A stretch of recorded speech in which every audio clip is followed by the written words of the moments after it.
Bonjour à tous. On se retrouve aujourd'hui. On a un petit peu de décalage par rapport à l'horaire prévu, mais on a reçu beaucoup de questions. On a un joli plateau aujourd'hui et donc on a souhaité continuer et lancer quand même cette intervention. Alors, on va aborder aujourd'hui les thèmes des transitions énergétiques et agroécologiques avec des personnalités et des représentants de clubs de gauche qui ont répondu à l'invitation de Philippe Dorte et de Jean-Marie Cambacérès. Alors, ce moment collectif, il devrait permettre un échange de fonds afin de créer de nouvelles solutions et de favoriser le dialogue à gauche. Alors, sans plus tarder, je vais laisser la parole à Philippe Dorte, qui est président du club Auguste Plancky, et à Jean-Marie Cambacérès, président du club des 12. Philippe. Oui, merci Laure de me passer la parole. Effectivement, on s'excuse de ce retard dû à un problème technique. Avec Jean-Marie Cambacérès, président du club des 12, et moi-même président du club Auguste Plancky, nous avons souhaité réunir sur un même plateau des personnalités de gauche qui sont soit élus, soit responsables d'autres clubs et qui réfléchissent sur les grands problèmes de société d'aujourd'hui, mais aussi sur les propositions qui pourraient être faites au moment des élections, notamment présidentielles. Nous avons choisi comme thème la transition énergétique, l'agroécologie, pour essayer de passer des paroles aux actes. C'est vrai qu'il y a beaucoup de diseux, mais il y a peu de faiseux. Et il nous a paru intéressant de débattre sur ce sujet parce qu'on s'est rendu compte, quand on a contacté les autres clubs, les responsables politiques, que nous avions tous la même idée sur ce sujet-là, que c'est pour nous un sujet majeur, mais nous nous sommes rendus compte aussi que le social et l'urgence sociale étaient aussi prégnantes dans nos problématiques et dans nos réflexions que le sujet qui nous intéresse particulièrement aujourd'hui. On voit bien quand même que les partis traditionnels sont un peu perdus, englués, la droite est divisée, le parti du président de la République n'arrive même pas à être un parti, la gauche est balkanisée, et nous sommes là empêtrés les uns les autres dans des problématiques d'ego, de congrès, de désignation aux élections locales. Il faut que le débat ait lieu autour, puisqu'il ne peut plus avoir lieu dedans. Et aujourd'hui, avec Jean-Marie et tous les invités que je remercie d'être et d'avoir accepté d'être parmi nous cet après-midi, eh bien, nous puissions débattre de ces grands sujets pour arriver à faire des propositions concrètes le moment venu. Merci Philippe. Jean-Marie Cambacérès, vous pouvez nous décrire les grandes lignes dans lesquelles s'inscrivent ce webinaire? Oui, en deux mots, parce que comme on a un peu de retard, il faut laisser la parole à nos invités. Mais effectivement, il faut recadrer tout ça dans un contexte. Le contexte, c'est qu'on a un parti socialiste inaudible et sans ligne, ou du suivisme. On a une gauche où il y aura plusieurs candidats aux élections présidentielles, puisque Mélenchon y est déjà, on le savait, mais il y aura surtout aussi les Verts. Et donc, nous pensons qu'il est intéressant, puisqu'il y a eu beaucoup de pétitions qui ont été signées, beaucoup de clubs qui se sont créés, de rassembler tous ces clubs et de faire une force entre Mélenchon et En Marche. Et nous allons, je pense, continuer avec d'autres sujets. Celui de la transition écologique est très, très important. En plus, on a des grands spécialistes comme Stéphane Le Foll qui est aujourd'hui. Mais comme le disait Philippe Dorte, il y a aussi l'urgence sociale, l'urgence économique. Et moi, j'en rajouterai une de plus, l'urgence démocratique. Il faut vraiment qu'il y ait un sursaut démocratique dans ce pays. Les institutions sont à bout de souffle.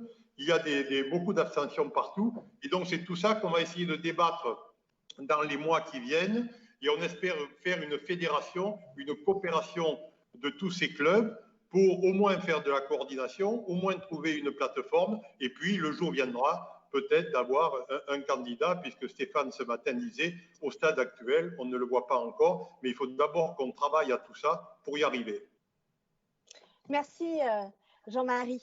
Alors, tout de suite, on va prendre quelques secondes de pause pour lancer le générique et on revient.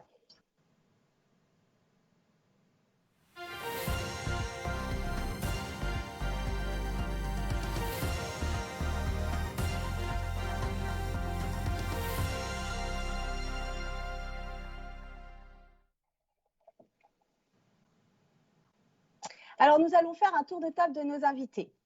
Alors, à cette table, nous avons Laurent Geoffrin, qui est journaliste depuis 40 ans.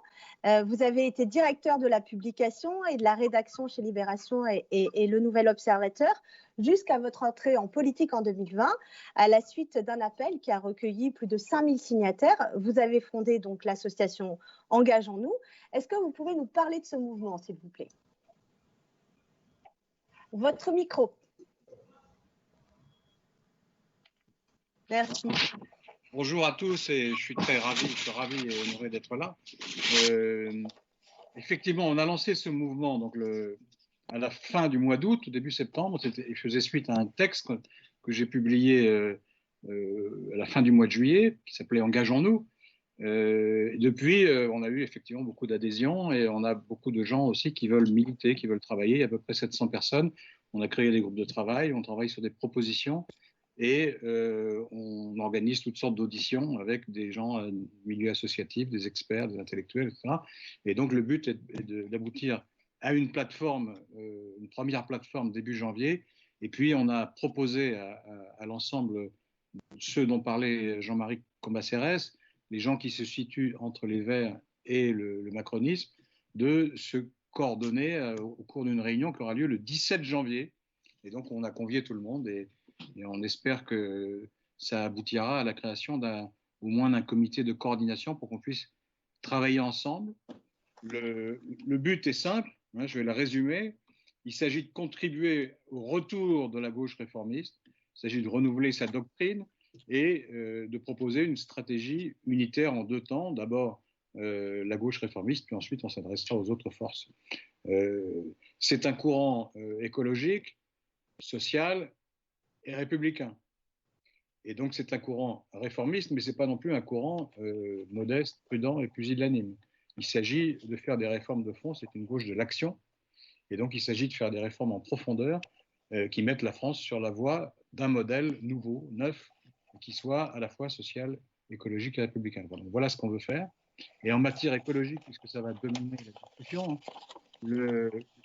on a bien conscience, nous avons tous conscience d'ailleurs, que l'ancien modèle productiviste à tout crin et des 30 glorieuses qui est encore prégnant dans beaucoup de mentalités est maintenant obsolète, mais on est favorable à une écologie rationnelle, étroitement reliée à la question sociale, c'est un peu ce que disait Jean-Marie, et puis qui prendra en charge aussi un redressement économique, parce que si la gauche arrive à gagner au pouvoir, à arriver au pouvoir en 22, il faudra qu'elle se confronte à une crise économique extrêmement grave, et donc il y a toute une tâche de redressement économique à faire.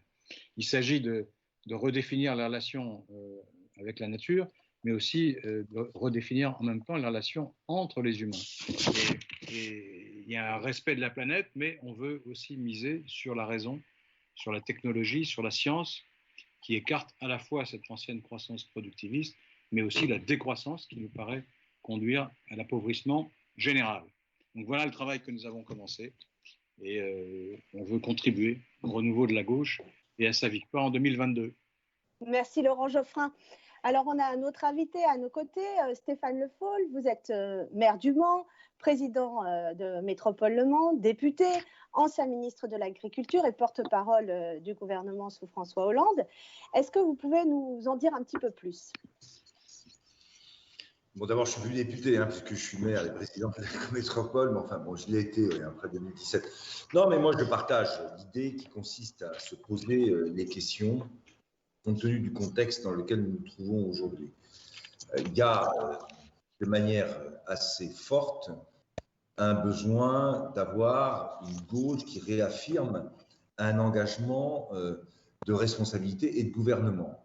Et il y a, à partir de là, à définir des grands axes programmatique et de positionnement politique par rapport à une offre politique à gauche qui va, bien sûr, ça a été rappelé de Jean-Luc Mélenchon qui, sans surprise, a annoncé sa candidature avec cette petite akouski des 150 000 signatures, et puis ce qu'a été aussi la percée des écologistes au moment des municipales, mais écologistes qui trouvent très vite une limite potentielle à leur développement, dans le sens où le projet qu'ils peuvent porter a trop vouloir remettre en cause ce qui existe ne pose pas les bases de ce qui peut être construit en intégrant les besoins et la demande sociale.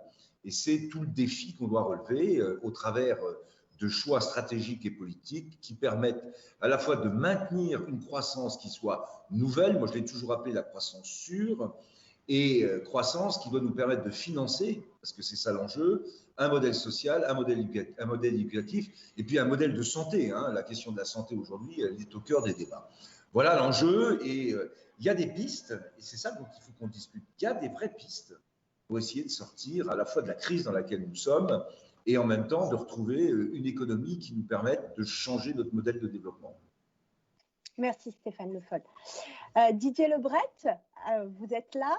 Vous êtes diplomate, coordonnateur du renseignement de français à l'Élysée sous François Hollande, président du club 2022 que vous avez fondé, des idées et des hommes. Vous pouvez nous parler de ce club, s'il vous plaît? Avec un immense plaisir. Bon, c'est une entreprise que je qualifierais de modeste dans un premier temps, puisque il s'agit d'un exercice d'ascèse intellectuelle. Voilà, j'ai autour de moi une cinquantaine de jeunes gens qui sont engagés, pour certains en politique depuis leurs plus tendres années, d'autres qui sont engagés dans le tissu associatif français qui est très riche. Et je leur ai confié 2 missions, d'où le titre de notre club, les idées des hommes. Alors des hommes au sens générique, hein, des hommes et des femmes, ça va de soi. Donc les idées, eh bien, dans notre pays, on n'en manque pas. Donc ce qu'on souhaite, c'est faire une espèce de recensement de tous les programmes des partis de gauche dans son arc le plus diversifié et d'essayer, en gros, si je résume, de faire 3 briques. Une première brique centrale qui serait le tronc commun de ce qui nous unit à gauche. Qu'est-ce qui demain pourrait constituer une plateforme autour de laquelle chacun se sentirait confortable et serait prêt à avancer. Identifier aussi ce que je peux appeler des irritants, des sujets sur lesquels on a du mal à se mettre d'accord, la question du nucléaire en est un, par exemple. Et enfin, ce qui me paraît le plus important pour la gauche aujourd'hui, c'est d'arriver aussi à défricher les sujets de demain. Donc, d'aller voir un petit peu au-delà, ce qui demain peut-être pourra ouvrir de nouvelles perspectives et de nouveaux horizons. Je pense notamment, par exemple, à la question du salaire universel, qui, de mon point de vue, a été très mal posée pendant le débat des primaires et sur lequel on doit aujourd'hui s'atteler, mais de manière totalement différente du débat antérieur. Donc ça, c'est pour les idées. Et les hommes, c'est encore plus simple. C'est d'envoyer des missiles Dominici un peu partout dans les régions. Dans nos régions regorgent de talents. Et d'essayer de trouver des sources d'inspiration à travers des pratiques, à travers des ouvrages, des témoignages, ou à travers de la réflexion, mais de gens qui sont autour d'eux des inspirateurs et qui entraînent autour d'eux des jeunes et des moins jeunes à pouvoir s'engager. Il ne s'agit pas de créer à travers ces initiateurs un courant politique. Il s'agit de pouvoir, le cas échéant, s'appuyer sur ces gens pour mobiliser une dynamique qui serait favorable à quelque chose qui ressemblerait à un programme de gauche. Voilà, donc c'est l'ambition qu'on s'est fixée pour l'année qui vient et bien évidemment on mettra à disposition toutes nos découvertes et toutes nos propositions à l'ensemble de la communauté qui commence à se regrouper aujourd'hui dans le cadre de cette émission par exemple. Merci beaucoup. Laurence Harribey, vous êtes sénatrice de la Gironde, ancienne maire de Noyant, est-ce que je le prononce bien? Vous êtes conseillère régionale de Nouvelle-Aquitaine. Vous avez des mandats locaux et des mandats nationaux sur la thématique qui nous intéresse aujourd'hui. Est-ce que vous pouvez nous expliquer les nuances de ces mandats?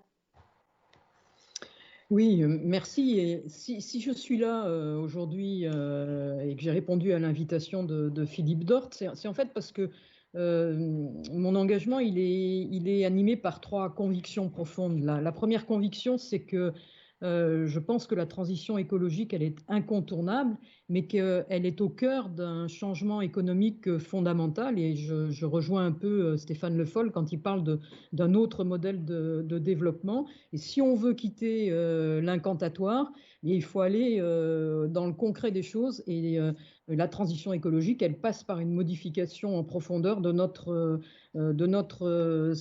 modèle économique. La deuxième conviction, et quelque part c'est aussi une analyse que je fais de notre échec collectif de la gauche, c'est que je pense que l'innovation vient des territoires. Et ça, c'est mon expérience d'élu local qui me le confirme. on voit bien, les textes de loi, les grands programmes sont une chose, mais quand on regarde derrière soi et qu'on fait le bilan, par exemple, de la loi de 2015, mais on se rend compte qu'on n'a pas beaucoup avancé parce qu'on est resté de manière trop généraliste et on n'a pas donné prise aux actions du territoire. Alors que sur les territoires, et Stéphane Le Foll pourrait en témoigner avec ce qu'il fait sur le Mans, mais ici en Nouvelle-Aquitaine, on a une feuille de route sur Néoterra avec des choses très concrètes. Et moi, je l'ai vécu en tant que présidente de communauté de communes où on a développé un projet de biomasse. En fait, on voit bien que les territoires ont du mal à prendre leur place et à avoir une reconnaissance de leur action. Et moi, je reste persuadée que notre échec de la gauche a été dû au fait de notre incapacité à faire des politiques publiques territoriales, des politiques nationales. Et on critique beaucoup le côté vertical de ce dernier gouvernement, mais je pense qu'on a aussi, nous, une culture trop verticale et qu'il faut revenir à l'innovation des territoires. Et puis la troisième conviction, c'est que cette modification en profondeur, elle appelle une modification des politiques européennes, et on le voit bien aujourd'hui autour de la transformation de la politique agricole commune, et là Stéphane pourrait en dire aussi de manière assez forte. Et moi je m'inquiète justement devant de l'évolution de la politique agricole commune, et en particulier c'est très intéressant de voir que le gouvernement, sur l'insistance des gros lobbies agricoles, a récupéré le volet surfacique des crédits européens en matière de politique agricole, comme par hasard, parce que les régions commençaient à imposer des éco-conditionnalités dans les aides, et que on voit bien là toute la différence entre le dire, comme le disait Philippe tout à l'heure, entre les disants et les faiseurs. Voilà un petit peu pourquoi moi je suis là aujourd'hui et ce qui anime en tout cas mon engagement autour de ces trois dimensions-là. Merci Laurence. Alors, nous avions à cette table Philippe Buisson qui s'est déconnecté malheureusement au vu des problèmes techniques que nous avons eus au préalable, qui aurait pu nous apporter son éclairage. Mais nous avons la chance d'avoir à nos côtés Fabienne Rouquayrol. Vous êtes dirigeante de la société Lalou Multi, fondée avec votre mari, le célèbre navigateur Lalou Rouquayrol, et qui a été vainqueur de nombreux prix. Est-ce que vous pouvez un peu nous parler de votre structure, s'il vous plaît? Bonjour à tous. Est-ce que vous m'entendez bien? Parce que je ne suis pas sûre. Parfaitement. Super. Alors, l'expérience que nous on mène, c'est une expérience économique au premier degré, puisque nous sommes une société, statut SARL, le plus commun du monde. Sauf que nous œuvrons dans un champ un peu particulier qui est celui des matériaux composites, principalement appliqués à la compétition et notamment à la course au large. Et que dans le cadre de ce métier-là, nous œuvrons depuis presque 6 ans maintenant à la refonte totale des process de construction de ces matériaux composites. Et nous sommes aujourd'hui les seuls en France à pouvoir réaliser des matériaux composites 100% recyclables, c'est-à-dire qu'on rentre dans une chaîne vertueuse qui n'est pas encore complètement décarbonée, mais dans une chaîne vertueuse. Et à titre d'exemple, en 2016, on a réussi à mettre en place un bateau de course en matériaux composites 100% recyclables. Et cette année 2020 a vu la construction pour partie d'un bateau avec des matériaux issus d'un premier recyclage, ce qui est une première mondiale et qui fait la démonstration aussi qu'il n'y a pas antinomie entre performance environnementale et performance technique ou économique, et encore moins sociétale, mais on y reviendra peut-être plus tard, quoi. Merci Fabienne.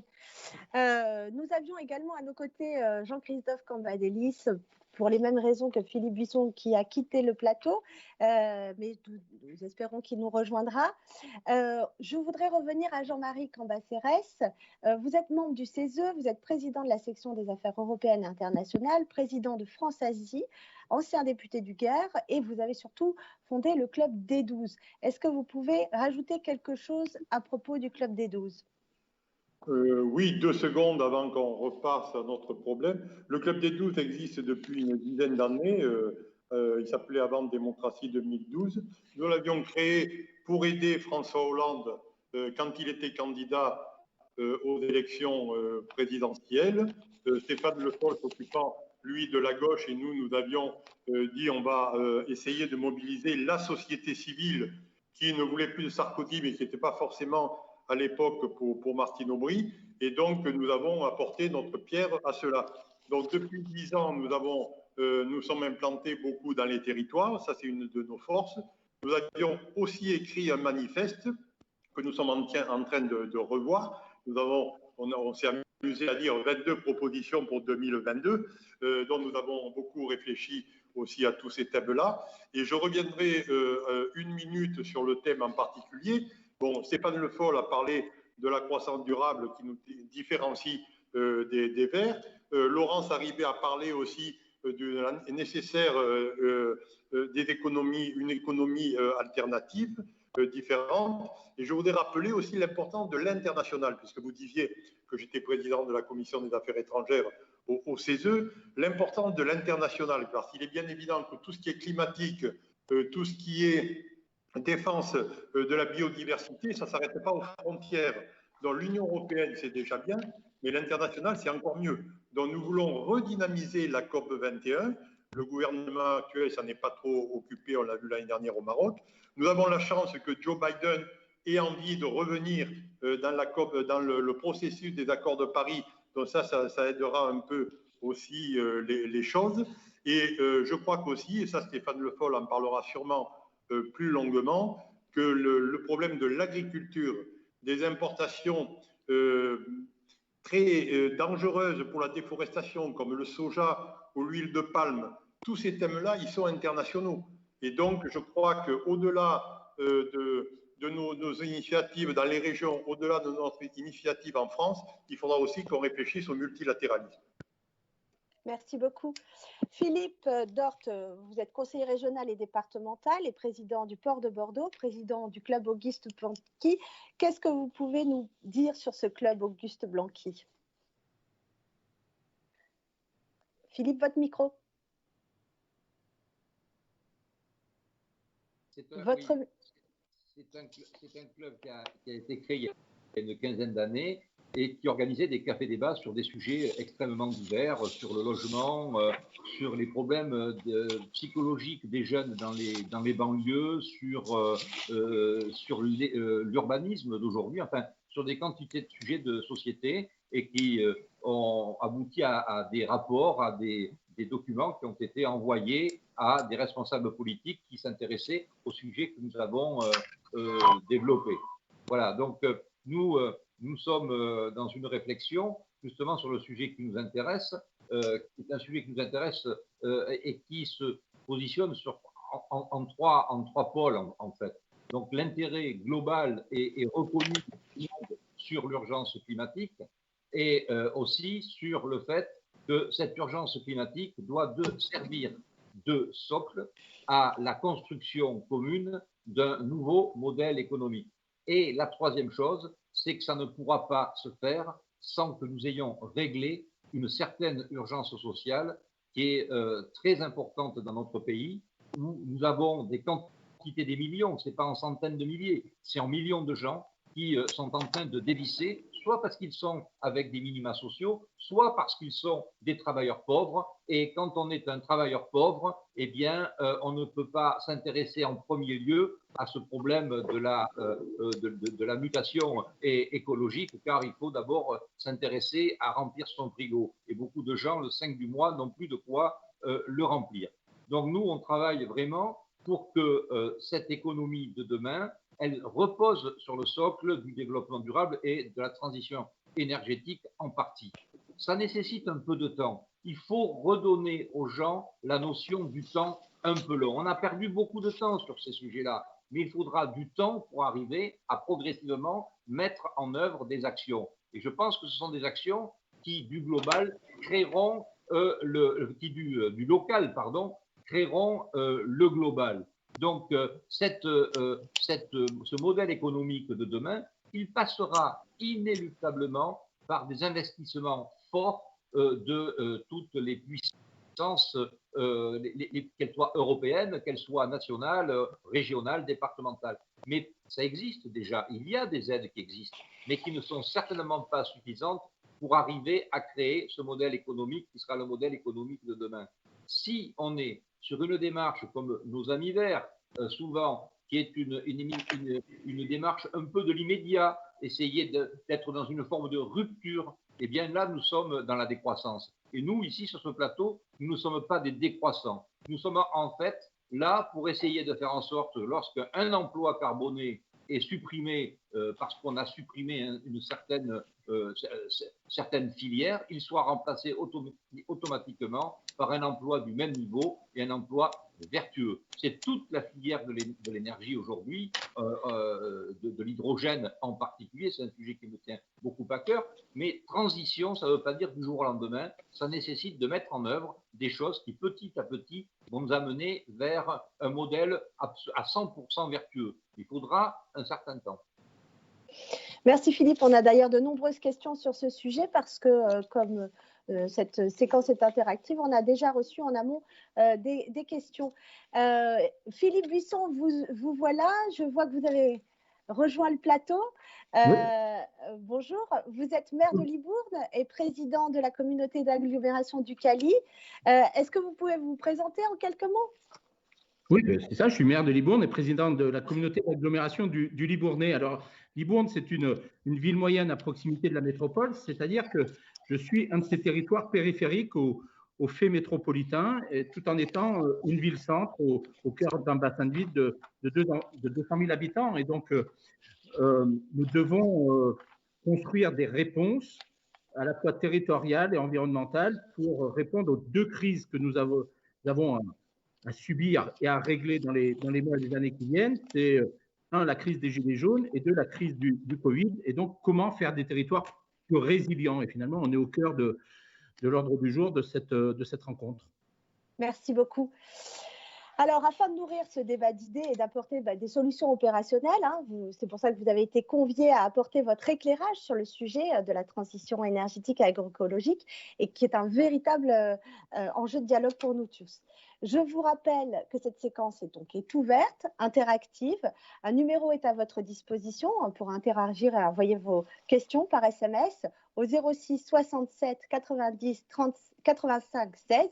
06 67 90 85 16 ou par mail à clubdegauche@gmail.com. Alors, on va tout de suite rentrer dans la transition énergétique qui renvoie donc à l'idée d'un passage des énergies fossiles vers des énergies renouvelables, propres et sécurisées, dans l'objectif de limiter les émissions de gaz à effet de serre. Et dans cette optique, vous l'avez évoqué tout à l'heure, la loi du 17 août 2015 relative à la transition énergétique pour la croissance verte a engagé le pays tout entier, citoyens, entreprises, territoires et pouvoirs publics. 5 ans plus tard, où en sommes-nous en termes d'aménagement du territoire, de mobilité et de mix énergétique? Stéphane Le Foll, que pouvez-vous nous répondre sur ce sujet? Ouais, ça va être une vaste question. Où on en est? On en est à ouvrir de nouvelles perspectives, vous l'avez dit, dans le domaine des énergies utilisées pour le développement économique et l'ensemble des besoins à satisfaire, que ce soit dans l'habitat, dans l'emploi. On est en train de développer des énergies renouvelables, et c'est un point d'investissement très important pour l'avenir. Mais je trouve que sur ce point-là, il va y avoir beaucoup plus à faire en termes d'investissement que ce que l'on fait aujourd'hui. Et c'est en stimulant aussi par l'investissement ces nouvelles énergies qu'on va aussi innover pour être beaucoup plus efficace en termes énergétiques, beaucoup plus renouvelable en termes énergétiques, et en même temps beaucoup plus économe, j'allais dire, mais surtout aller vers une économie décarbonée que nous devons, c'est ça l'objectif qu'on doit avoir, c'est décarboner complètement notre économie. Alors, où l'on en est aujourd'hui? Si je regarde Le Mans aujourd'hui, on a le premier bus à hydrogène qui est arrivé. Et j'ai investi, on est 5 villes en France à avoir un bus à hydrogène. On a une plateforme à hydrogène. On va commencer à produire de l'hydrogène. On a un objectif dans 3 ans de 10 bus à hydrogène. Et dans 5 ans, le parc de bus du Mans sera ou au gaz naturel vert ou à l'hydrogène. Alors qu'aujourd'hui, il y a encore du diesel. Plus de diesel d'ici 5 ans dans tous les bus qui seront utilisés sur l'agglomération de Mansell. Ça, c'est un premier point. Pour produire de l'hydrogène, il y a des techniques différentes. Mais en tout cas, moi, j'ai lancé un grand plan solaire à l'échelle de l'agglomération. Plan solaire qui va nous faire passer de 1000 m² de panneaux solaires aujourd'hui à 200 000 m², c'est-à-dire près de 20 hectares de panneaux solaires, ce qui nous permettra d'avoir une surface privée et publique qui sera connectée et nous permettra de dégager des excédents de production électrique pour produire, en particulier par l'électrolyse, de l'hydrogène. C'est aussi utiliser les énergies renouvelables comme le photovoltaïque pour changer les aspects architecturaux d'une partie des bâtiments que nous avons au Mans. Faire de l'énergie un élément structurant, non seulement en termes de décarbonation de notre énergie, mais en même temps en termes de structuration urbanistique des nouvelles métropoles de demain. C'est bien sûr l'isolation des bâtiments. C'est comment, avant de produire des énergies renouvelables et produire de l'énergie, est-ce qu'on ne peut pas se poser la question d'être beaucoup plus efficace dans l'utilisation de l'énergie aujourd'hui? Oui, il y a d'énormes potentiels. L'isolation des bâtiments est un enjeu et des logements est un enjeu énorme. Moi, j'ai mis 12 millions d'euros depuis que je suis arrivé avec mon bailleur social. On isole le bâtiment, on a réduit de 4000 tonnes les émissions de CO2 et on est capable de distribuer un loyer gratuit par an à tous les logements qu'on va isoler. En gros, en investissement dans l'isolation des bâtiments, dans l'économie d'énergie, on limite les émissions de carbone et on distribue du pouvoir d'achat puisque la baisse des charges, c'est un enjeu très important, en particulier chez les bailleurs sociaux. C'est aussi isoler pour être efficace, c'est aussi produire de l'énergie et de la chaleur de manière différente, en particulier de la chaleur, avec les réseaux de chaleur, il y en a partout dans toutes les villes, à Bordeaux ou ailleurs, mais au Mans aussi, c'est de trouver des nouvelles sources d'énergie avec de la biomasse. Et tout ça, c'est un mouvement qui nécessite de l'investissement public, qui nécessite aussi du partenariat avec le privé, mais qui va changer la donne énergétique. Puis enfin, il y a les entreprises, et ça, c'est un autre enjeu colossal. L'efficacité énergétique et l'économie d'énergie dans les entreprises, c'est un facteur de compétitivité. Ce n'est pas simplement un facteur écologique, c'est déjà important, mais diminuer les consommations d'énergie fossile dans les entreprises, c'est un facteur de compétitivité. Donc, il faut stimuler là aussi, avec l'investissement public, l'investissement privé, dans l'efficacité énergétique. Voilà comment, en modifiant complètement l'enjeu du développement économique avec ses conséquences sociales, puisque les emplois qui sont créés sont autant d'emplois qui vont pouvoir être fournis dans une période après la crise qu'on va connaître, qui va être extrêmement difficile, eh bien c'est autant aussi d'emplois qui nous permettent de changer notre type de croissance, notre modèle de développement et d'aller vers une économie, je l'ai dit au départ, décarbonée, la neutralité carbone d'ici 2050 et avant si on peut. Mais en tout cas, ça, c'est un premier pas. Et puis deuxièmement, avoir une économie qui, de plus en plus, découple la croissance de la croissance des énergies fossiles. Se désintoxique des énergies fossiles. C'est ça l'enjeu. C'est ça qui va changer la donne. On n'en est qu'au début. Merci Stéphane Le Foll. Alors, on va faire une courte pause et on reprend directement avec les questions des internautes parce qu'on a de nombreuses questions après cette courte pause. Merci.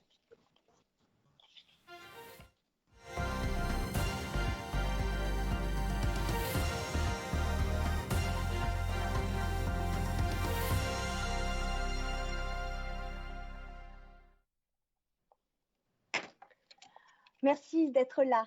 Alors, on est sur les transitions énergétiques. Je vous rappelle les questions qui ont été posées par nos internautes. Comme on vous l'a déjà dit, c'est une séance qui est interactive. Alors, Monsieur Laurent Geoffrin, on a une question de Kamel de Aubonne qui pose la question de la décroissance est-elle le scénario pour une transition énergétique réussie? À mon avis, non. Pourquoi? Parce que le raisonnement vient du Club de Rome, hein, c'est ça l'origine. Le Club de Rome a fait des prévisions il y a très longtemps, il y a 40 ans, et ces prévisions se sont révélées exactes, c'est-à-dire qu'au fur et à mesure que la croissance a continué, la dégradation de la situation a suivi et le réchauffement climatique a été enclenché. Donc la question n'est pas du tout, comment dire, sans fondement. Simplement, il me semble deux choses. Un, s'il faut réduire les émissions de carbone de 30 ou 40% sur 30 ans, 40 ans, ça veut dire qu'il faut réduire la production de la même manière. Et je ne vois pas comment on fait ça. Ça me paraît impossible de réduire la production des grands pays de 40% sur 20, 30, 40 ans. Ça sera un appauvrissement général. Et non seulement ce sera un appauvrissement, mais ça sera aussi l'appauvrissement des moyens de la recherche scientifique et des moyens de la puissance publique dans son action sociale, par exemple. Et donc, on va aboutir à une situation d'austérité générale. La seule solution, c'est ce qu'a indiqué Stéphane Le Foll, c'est le découplage, c'est-à-dire de faire en sorte que la croissance de la production continue, mais qu'elle se découpe de la production d'énergie polluante.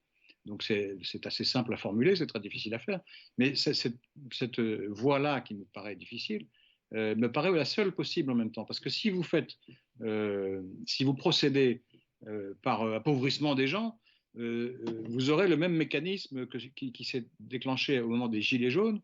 C'est-à-dire que vous annoncez aux gens qu'on va leur enlever un peu de pouvoir d'achat, et puis vous avez 300 000 personnes dans la rue, enfin dans les ronds-points en l'occurrence, et avec un mouvement social qui a duré 1 an. Mais là, si vous le faites en grand, vous n'aurez pas 300 000 personnes, vous en aurez 3 millions, ou peut-être même 30 millions.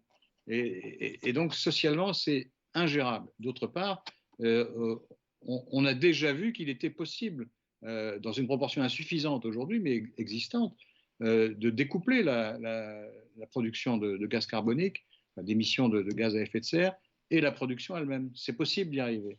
Et il faut beaucoup d'investissement, il faut changer de mode de vie, il faut modifier énormément de choses.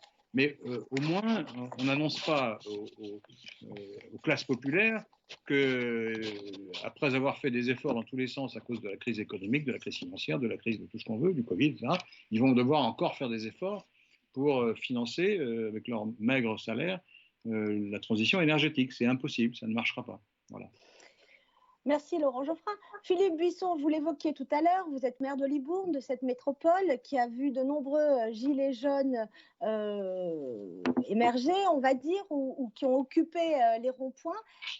Vous avez mis justement en place une initiative sur l'eau pour essayer de faire quelque chose de plus juste qui soit lié à tous les foyers. Vous pouvez nous en parler un petit peu ? Philippe Buisson est-il là? Alors, c'est pas grave, on va reprendre les aléas. J'avais une question pour Laurence Haribé, qui est de Marie de Pessac, qui pose la question de la ruralité et de la transition énergétique.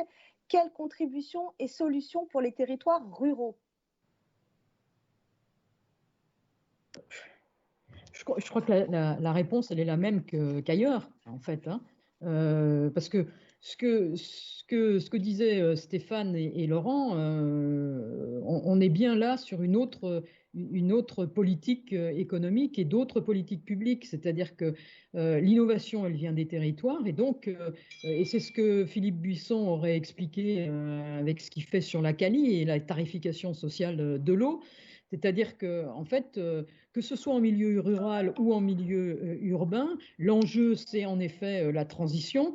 Et c'est un autre modèle de développement économique. Et moi, je le vois sur un certain nombre de territoires ruraux. Je fais référence tout à l'heure à un projet de biomasse monté par des agriculteurs avec un réseau de chaleur ensuite et qui met dans la boucle tous les acteurs économiques et un certain nombre d'entreprises qui sont dans le montage. Simplement faire remarquer une chose, c'est qu'il a fallu quasiment 4 ans pour arriver au bout de ce projet, ce qui montre bien qu'il y a des obstacles et qu'on ne prend pas assez en compte la capacité des territoires à répondre à ces enjeux.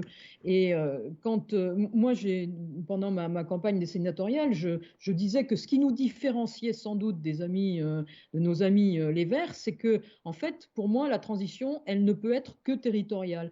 Oui, il faut un mix énergétique, et quand on regarde le bilan de la loi de 2015, c'est pas fameux. Quand on regarde les chiffres de la France, on est très loin du compte. Et on se rend bien compte que même si on baisse les gaz à effet de serre sur le pays, il n'empêche que l'empreinte carbone, qui prend en compte aussi le coût carbone des importations, eh bien, ramène les chiffres à une dure réalité. Ce qui veut bien dire que derrière, il y a un modèle économique qui se joue, et il y a un modèle de réimplantation et de réindustrialisation décarbonée de notre système économique. Et quand je dis que il faut une dimension territoriale dans le mix énergétique, moi je plaide, en tout cas au niveau parlementaire, pour que ce mix énergétique, il soit décidé par les acteurs locaux.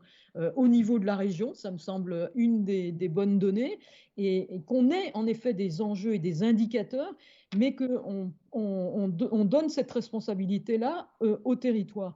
Et à ce moment-là, la notion de rural ou d'urbain ne se pose plus, parce que en fait, c'est une politique au niveau des grands territoires qui va se jouer autour, et c'est ce qu'on a fait un peu en Nouvelle-Aquitaine avec Néoterra, qui est une feuille de route et une contractualisation avec l'ensemble des territoires sur ces objectifs de mix énergétique. Et on va contractualiser autant avec un territoire rural qu'avec un territoire urbain. Donc on a contractualisé avec Libourne pour la question de l'eau, mais on va aussi contractualiser avec le territoire sud-girondin sur lequel j'étais élu, pour mettre en place un plan d'alimentation territoriale, pour mettre en place un réseau biomasse.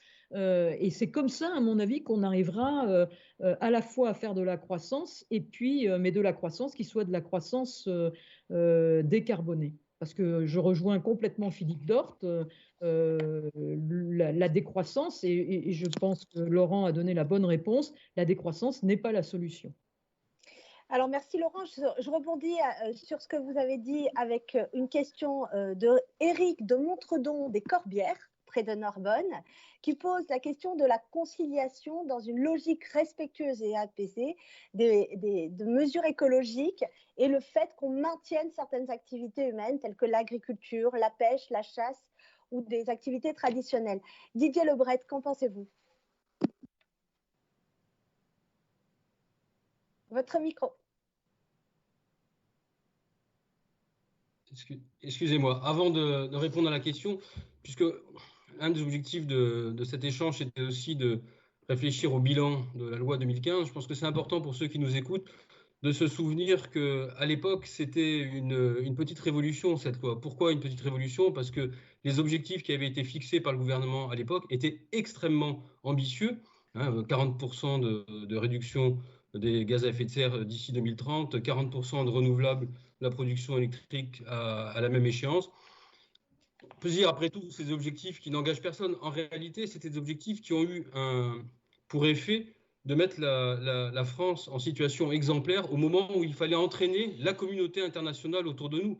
Souvenons-nous que c'était la période de la COP21 et que cette dynamique, elle devait être aussi crédibilisée par l'action du gouvernement. Donc je pense que c'est important pour ceux qui nous écoutent de se rappeler que tout n'a pas été inventé dans la période récente, mais qu'il y a eu une action déterminée du gouvernement français à cette époque.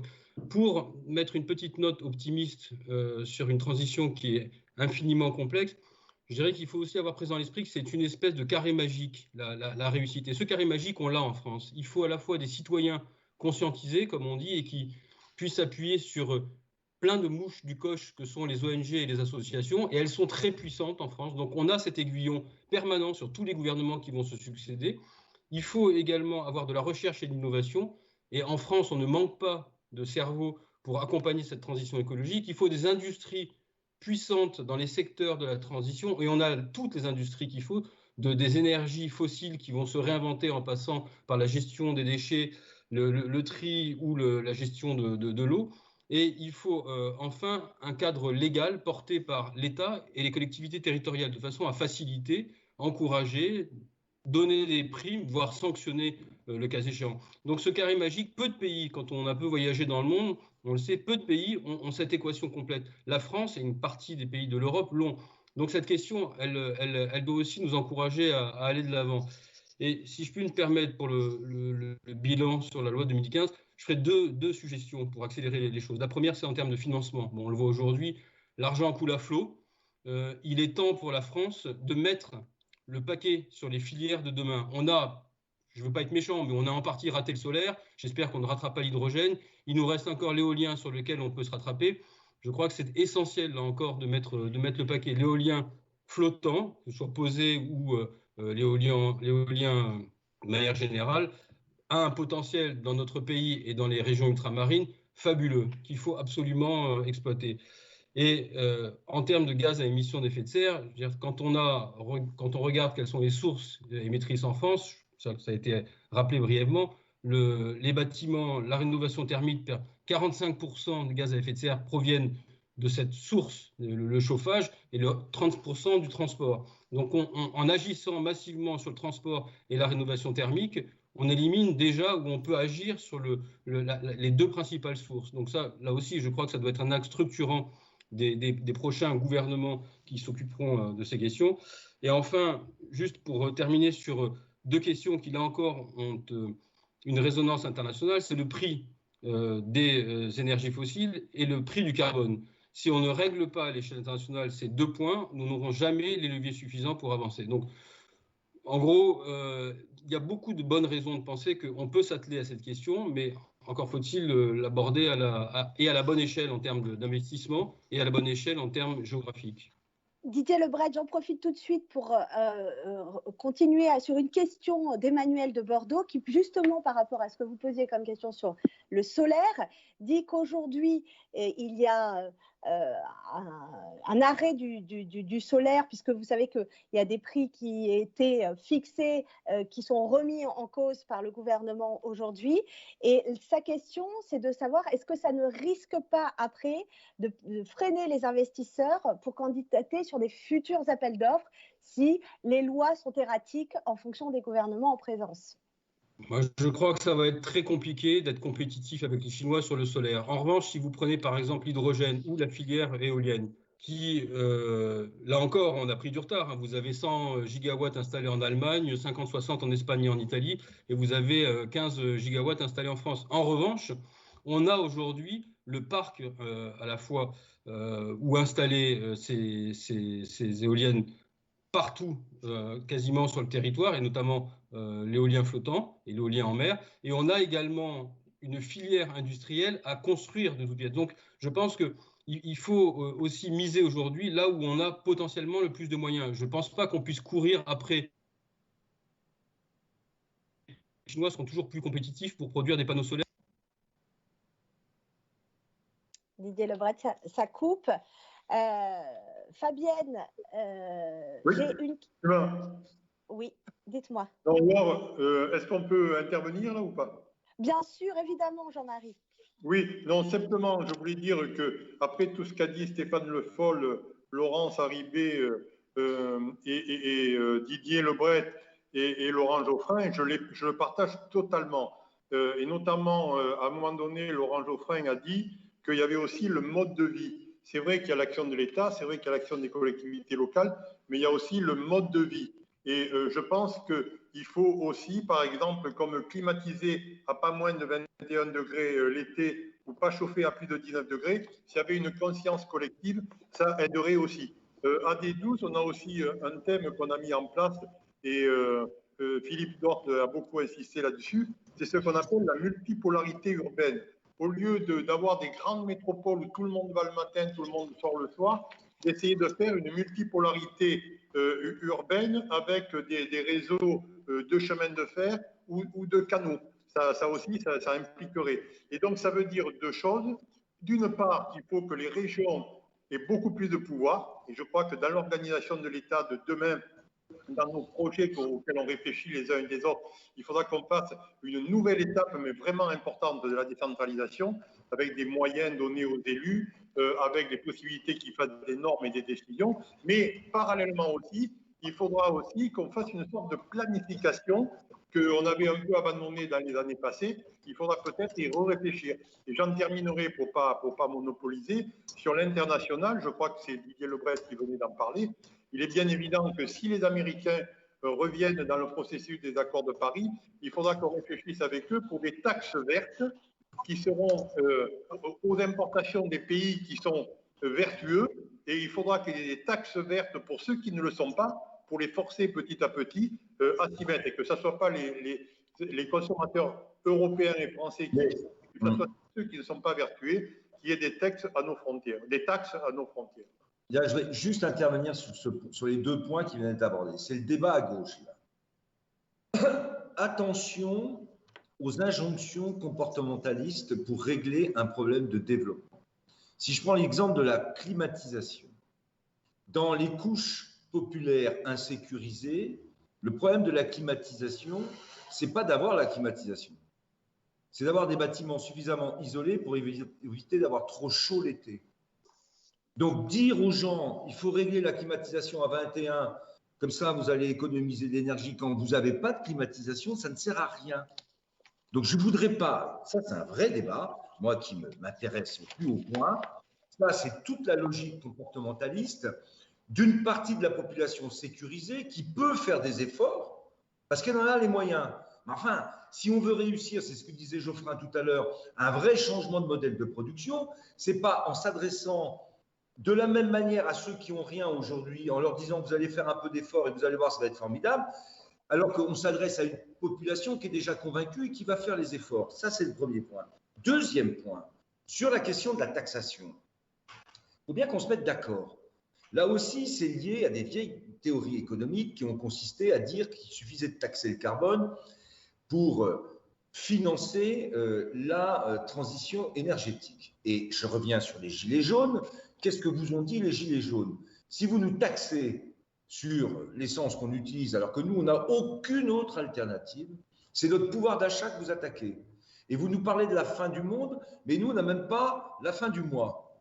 Donc, la taxation, et ça, c'est un débat très intéressant au niveau européen, sur la taxe carbone aux frontières, c'est un sujet très important parce que tout ce qui est importé aux frontières, en partie sur les biens de consommation courante, c'est les plus pauvres qui les achètent. Si on taxe à l'extérieur, très bien, il faut bien penser que c'est d'abord les consommateurs qui vont payer. Et moi, je considère que la fiscalité écologique aujourd'hui, et ça c'est un point politique qui est important, la fiscalité écologique, elle doit se faire pour favoriser les énergies renouvelables, mais ça ne peut pas être un impôt indirect nouveau. Sinon, on va se tromper. Il faut bien avoir en tête ce qui s'est passé avec les gilets jaunes. Et dans le débat européen sur la fiscalité européenne pour financer le budget européen, il y avait 4 hypothèses. Les plastiques, la taxe carbone aux frontières, la taxe sur les flux financiers, et puis il doit y en avoir une 4e qui était sur proposition, bon j'ai oublié. La meilleure des sources de financement, je vous le dis, c'est la taxe sur les flux financiers. Hein. C'est celle qui impactera le moins le consommateur. Sachant qu'aujourd'hui, dans la crise qu'on traverse, et on l'a constaté, les bourses s'en sortent beaucoup mieux que l'économie réelle. Que donc, le capital aujourd'hui, via les politiques monétaires qui sont conduites, se finance largement et accumule encore plus de richesses. qui crée d'ailleurs les inégalités qu'on connaît. Donc j'aimerais bien qu'à gauche, on change un tout petit peu là aussi de logiciel, qu'on regarde les choses macroéconomiquement, fiscalement, un peu différemment. Et ça, c'est un débat, et c'était très important que Jean-Marie fasse ses propositions, parce que ça, c'est des vraies questions qui sont posées. S'il suffit de mettre des taxes carbone sur l'énergie fossile, il faut le dire, sauf que vous avez les gilets jaunes. Hein. S'il suffit de mettre des taxes carbone à l'importation, le risque, c'est d'avoir une répercussion sur qui? Sur les consommateurs. Quel est le problème aujourd'hui? C'est qu'en termes de demande et de croissance demain, on a un vrai problème de demande. Bon, et ce n'est pas un problème de financement de l'investissement, puisqu'on a des taux d'intérêt qui sont très bas. C'est-à-dire qu'on a du capital disponible. Donc, il faut investir. Donc, moi, ce débat, il est essentiel à gauche. Parce que c'est toujours la même histoire. On ne s'adresse pas à ceux qu'on veut mobiliser dans le cadre du futur développement durable qu'on veut faire. Et se tromper sur la fiscalité écologique, c'est se tromper tout court, sur tout le reste. Après, ça ne sert à rien. Hein, parce que je fiscalise et après je redistribue. Non. Les gens, ils regardent d'abord la fiscalité. Hein. Et il ne faut pas concevoir les impôts écologiques comme des nouveaux impôts. Ce sont des moyens qui nous permettent d'avoir une compétitivité au niveau des énergies renouvelables par rapport à l'énergie fossile. Ça, je suis d'accord. Mais au-delà, on ne peut pas créer des impôts sur l'écologie. Ce n'est pas vrai. Ça, ce n'est pas vrai. Merci Stéphane Le Foll. Alors, je vois que j'ai Philippe Dort et Laurent Geoffrin qui ont demandé la parole, mais je voudrais, pour rebondir à ce que vous dites, qu'on aille voir aussi ce qui se passe du côté des entreprises, justement. D'autant qu'on a une question à ce sujet de Maëlys de Bordeaux qui demande, dans la lignée de ce que vient de dire Stéphane Le Foll, quel dispositif on peut mettre en place pour favoriser les entreprises qui ont un impact positif sur les territoires et grâce à l'environnement. Comment les entreprises peuvent-elles se faire aussi le relais de l'environnement? Fabienne? Excusez-moi, je ne pensais pas que la question m'était posée.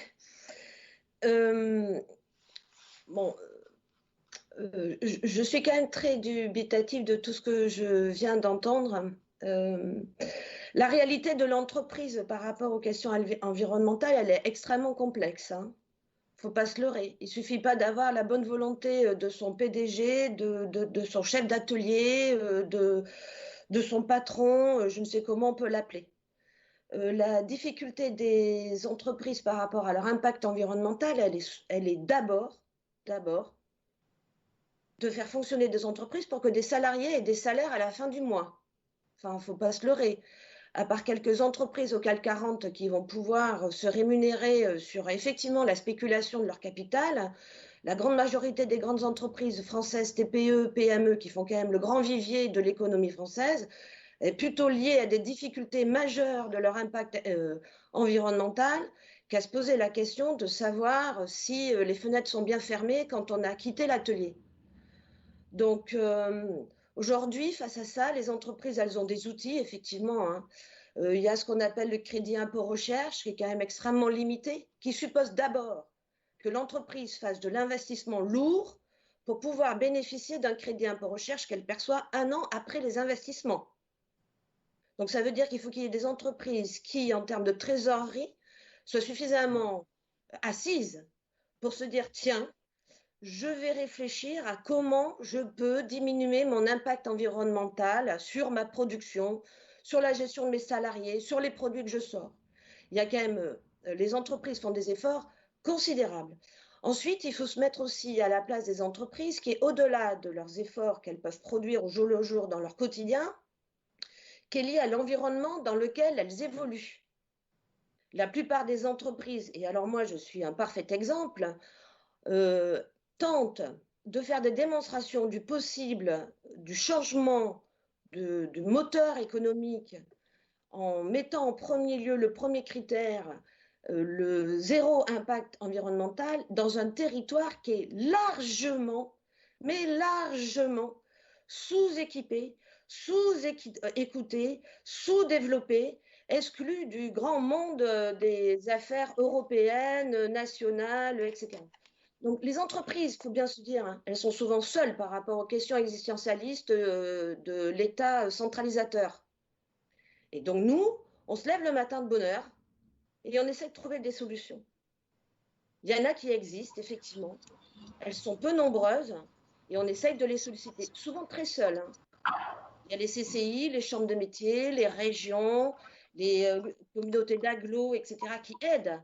Mais c'est souvent très insuffisant par rapport aux efforts colossaux que les entreprises doivent fournir pour modifier leur comportement, leur mode de production, anticiper l'avenir, la demande des clients. Moi, aujourd'hui, je vends des bateaux. On est sous le joug de décrets d'application. Aujourd'hui, la loi dit vous devez enlever les styrènes dans vos productions pour préserver vos opérateurs. Mais oui, mais mes chéris, ça n'existe pas, ça. Et donc, il faut faire œuvre de beaucoup d'innovation, beaucoup de recherche, de travailler pendant des années, investir des millions. L'Allomulti, par exemple, qui est une TPE, 10 salariés, a investi plus de 6 millions en recherche et innovation là-dessus. 6 millions. Vous voulez savoir quelle est l'aide publique? Donc, il faut quand même les injonctions, effectivement, ça le don de mes expériences quand on est les deux pieds dans la fange et le cerveau qui essaye de s'éloigner, quoi. Prendre de la hauteur nécessaire à trouver ce changement-là. Et si effectivement, alors moi, je ne suis pas politique pour deux ronds, hein, mais si effectivement nos instances politiques ne prennent pas à bras le corps ces sujets-là, les entreprises, elles feront ce qu'elles pourront. Mais il ne faudra pas faire reposer l'échec à coup de taxes, etc., sur les entreprises. Ça serait profondément, pour la plupart du temps, extrêmement injuste. Merci Fabienne de votre témoignage. Philippe, vous vouliez intervenir tout à l'heure. J'avais également une question pour vous. Est-ce que vous vouliez réagir aux intervenants précédents ou je vous pose directement la question? Eh bien, faisons les deux.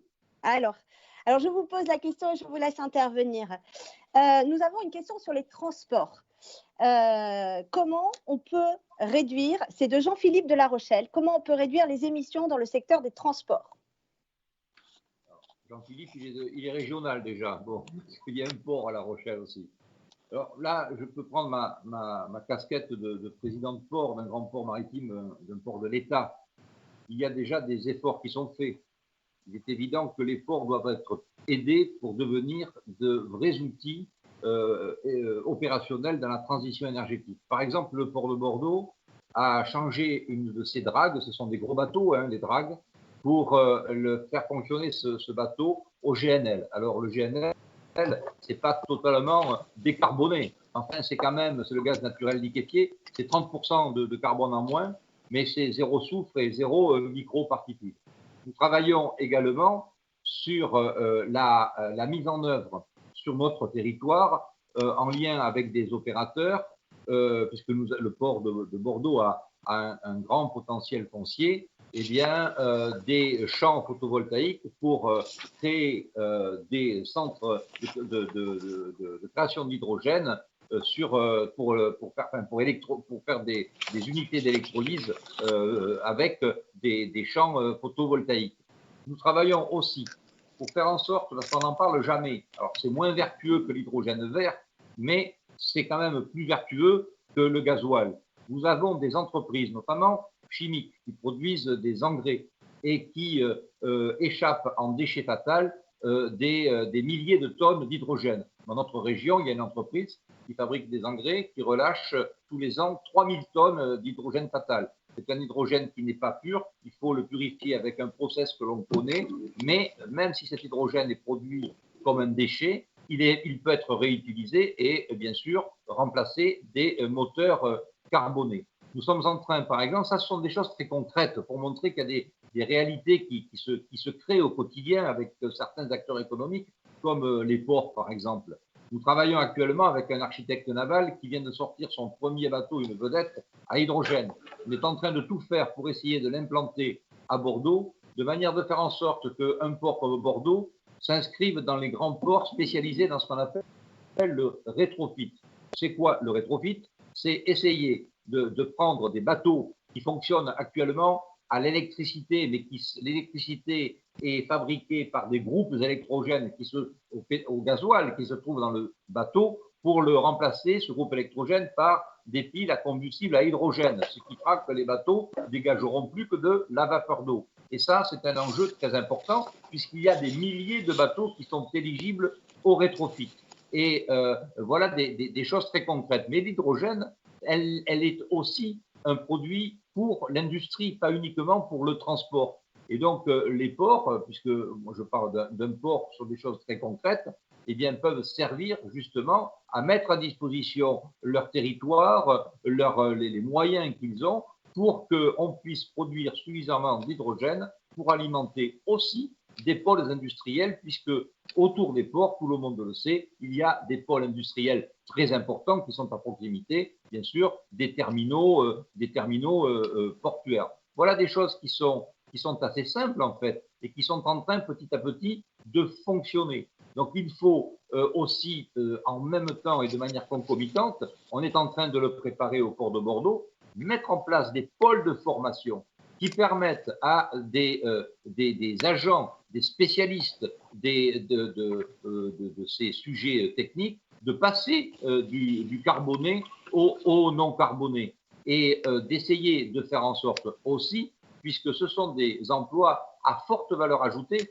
avec des salaires qui sont nettement supérieurs aux petits emplois du tertiaire qu'on a trop laissé développer au détriment de ces emplois industriels. Il faut essayer de rééquiper, de réindustrialiser sur ces industries propres et vertueuses nos centres urbains. Moi, je suis un urbain, le rural aussi, mais moi, je suis un urbain. Nos centres urbains pour permettre justement que la transition énergétique et toute l'industrie que l'on peut mettre là derrière puisse permettre à des gens de travailler avec des salaires décents pour qu'ils puissent vivre là où ils habitent. Et là, déjà, on aura réglé aussi un sujet par rapport au transport pendulaire. Tout ça, c'est lié. Et je termine avec aussi cette idée, Jean-Marie en a parlé tout à l'heure, il y a en France un réseau de 8000 kilomètres de canaux et rivières navigables qui est en train de tomber en ruine. Il faut un grand plan Marshall pour remettre en place en navigation ces canaux, de manière même à développer tout ce qui est le circuit court en utilisant la voie d'eau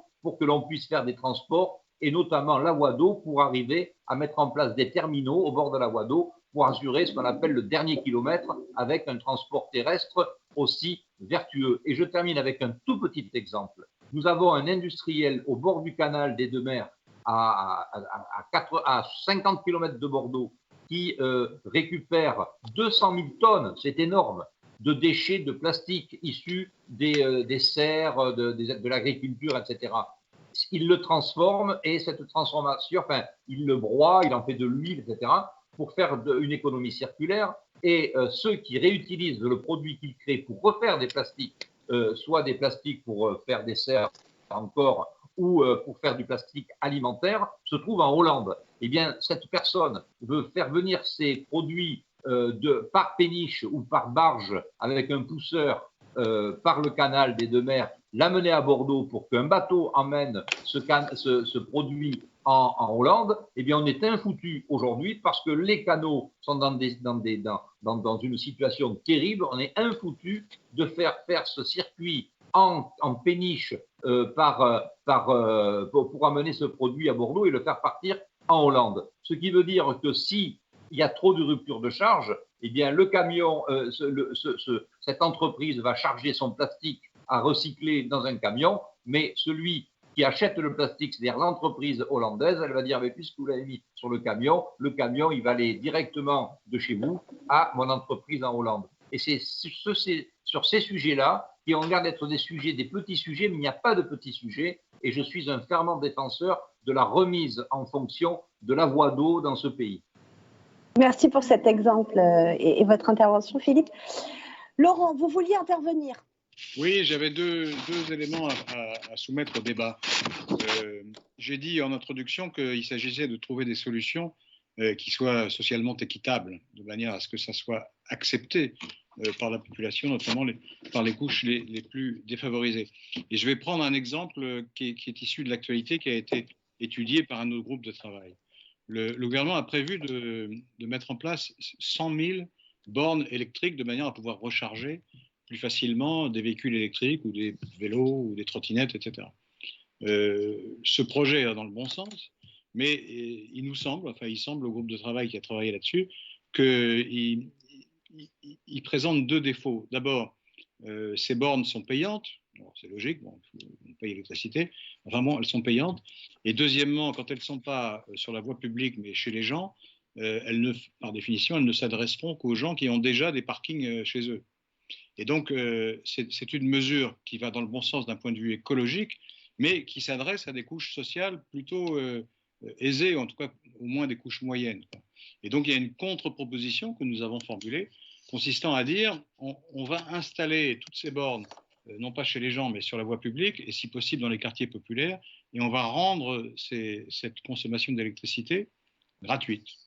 Alors, ça coûtera un peu plus cher, mais ça permettra de donner à des secteurs de la société qui sont moins prospères un début de choix dans leur alimentation en termes de mobilité. Et ça peut être compensé sur le plan financier. D'abord, les moyens financiers existent, puisque le gouvernement a prévu d'en faire 100 000. Donc, au lieu de faire 100 000 comme ça, on les fait un peu différemment. Et deuxièmement, on peut brancher, je ne vais pas vérifier ça moi-même, je ne suis pas électricien, mais on peut brancher ces bornes-là sur le réseau de l'éclairage, et non pas sur un réseau particulier qui demande à dérouler des câbles et à les enterrer, etc.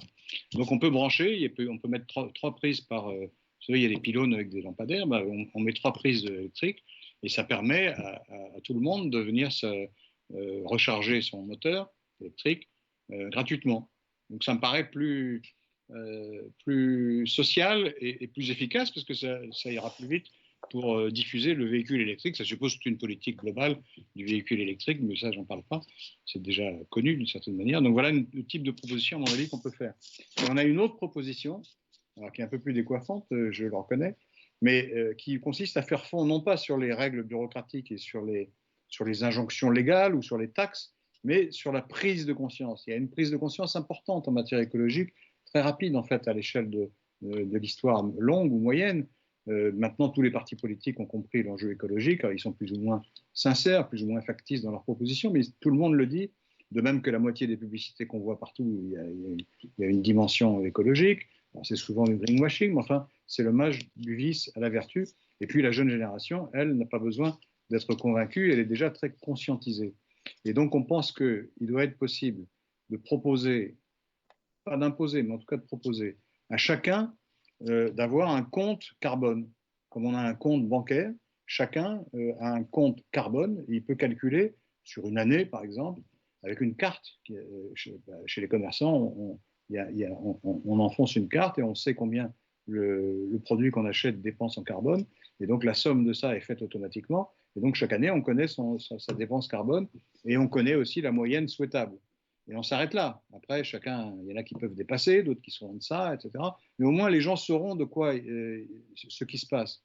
Et ça permet aussi de pallier un inconvénient des politiques écologiques, c'est que souvent, on court le risque de faire une économie dans un domaine, puis le pouvoir d'achat qui est économisé, il est dépensé dans un autre domaine, et dans cet autre domaine, il y a une dépense carbone encore plus forte. Ça fait qu'en fait, on y perd, malgré l'investissement.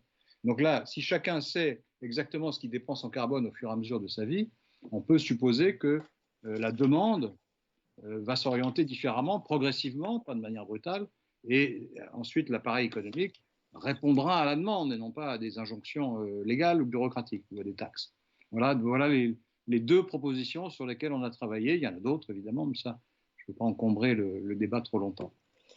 Merci beaucoup, Laurent Geoffrin. Alors, on va faire une courte pause. Sachez qu'on a énormément de questions qui étaient posées en amont et qu'on a reçues pendant ce temps-là. Donc, on fait une courte pause de 10 secondes et on passe à la deuxième thématique qui est la transition agroécologique. Merci.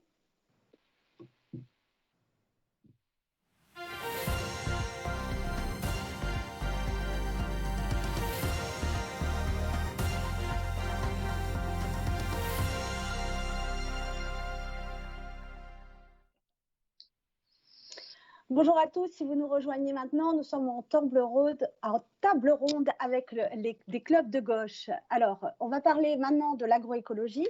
L'agroécologie qui vise à promouvoir des systèmes alimentaires viables, respectueux des hommes. Elle appréhende l'ensemble du système de production, des distributions et de consommation des ressources alimentaires dans toutes ses composantes. Il y a quelques jours, il y a une trentaine de syndicats et d'associations qui ont dressé un bilan de la loi Egalim. Cette loi, l'Egalim, c'est la loi pour l'équilibre des relations commerciales dans le secteur agricole et l'alimentation saine, qui a été promulguée il y a 2 ans. Ce bilan est un véritable constat d'échec. Il est sans appel puisqu'il dit qu'il n'y a aucune des ambitions et des bonnes intentions déclarées en grande pompe qui n'ont été suivies des faits. Il est même accablant puisqu'il marque des stagnations, voire des reculs en termes de valorisation du revenu des paysans, de réduction des pesticides, sur la production en biologique. Je vous laisse maintenant me dire comment on peut analyser cet échec. Stéphane Le Foll, qu'est-ce que vous pensez sur ce sujet? On ne vous entend pas. Voilà. Il est 17h et normalement, on devait terminer à 17h. Donc, moi, j'ai des engagements. Mais je vais dire 2-3 choses sur le sujet, puis après, je vous quitterai. Bon, d'abord, sur la loi Egalim, moi, j'avais dit dès le départ que ça serait un échec. Donc, je ne vais pas me contredire. Je crois que c'était avec beaucoup de discours, quelque chose qui était dans l'idée qu'on allait faire un transfert de valeur ajoutée selon les filières. Bon, très compliqué. Et ça sera d'autant plus compliqué, je le dis au passage d'ailleurs, que vous allez avoir avec la crise sociale un gros problème d'accès à l'alimentation. Donc le coût de l'alimentation va revenir comme un élément j'allais dire malheureusement très très compliqué à gérer, sachant que vous le voyez sur toutes les télés aujourd'hui, il y a de plus en plus de gens, même des étudiants, qui vont chercher des repas gratuits, parce qu'ils ne peuvent plus les payer. J'ai encore vu ça tout à l'heure, d'ailleurs c'était sur Bordeaux, et j'ai appris d'ailleurs à cette occasion, alors qu'au Mans, à l'Université du Mans, c'est la ville qui finance, là ça serait la région qui finance les repas pour les étudiants.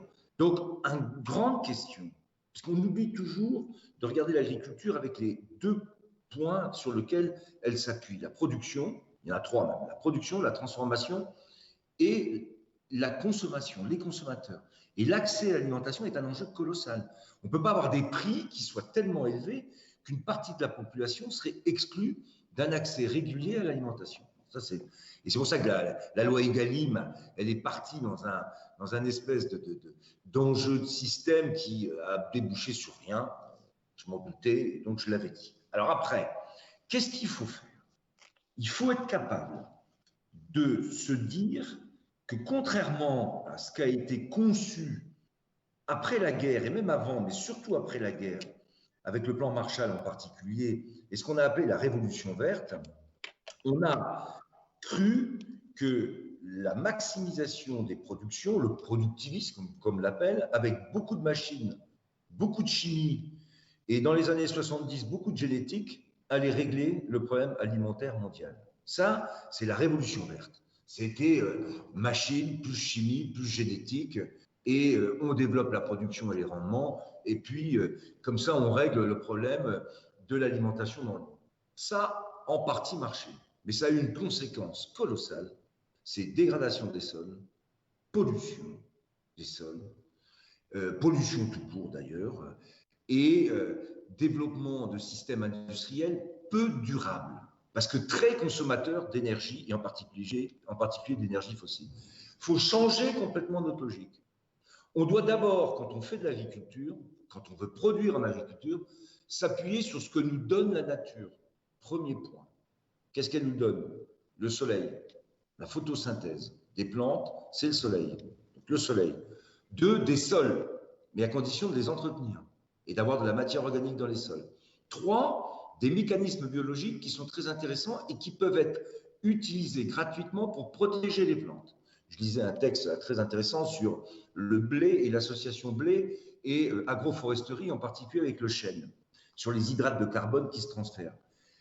Comment je fais pour produire en consommant moins d'énergie, en baissant drastiquement mes phytosanitaires et en valorisant mes sols pour produire quand même de manière suffisante pour qu'au bout du compte, tout le monde puisse se nourrir.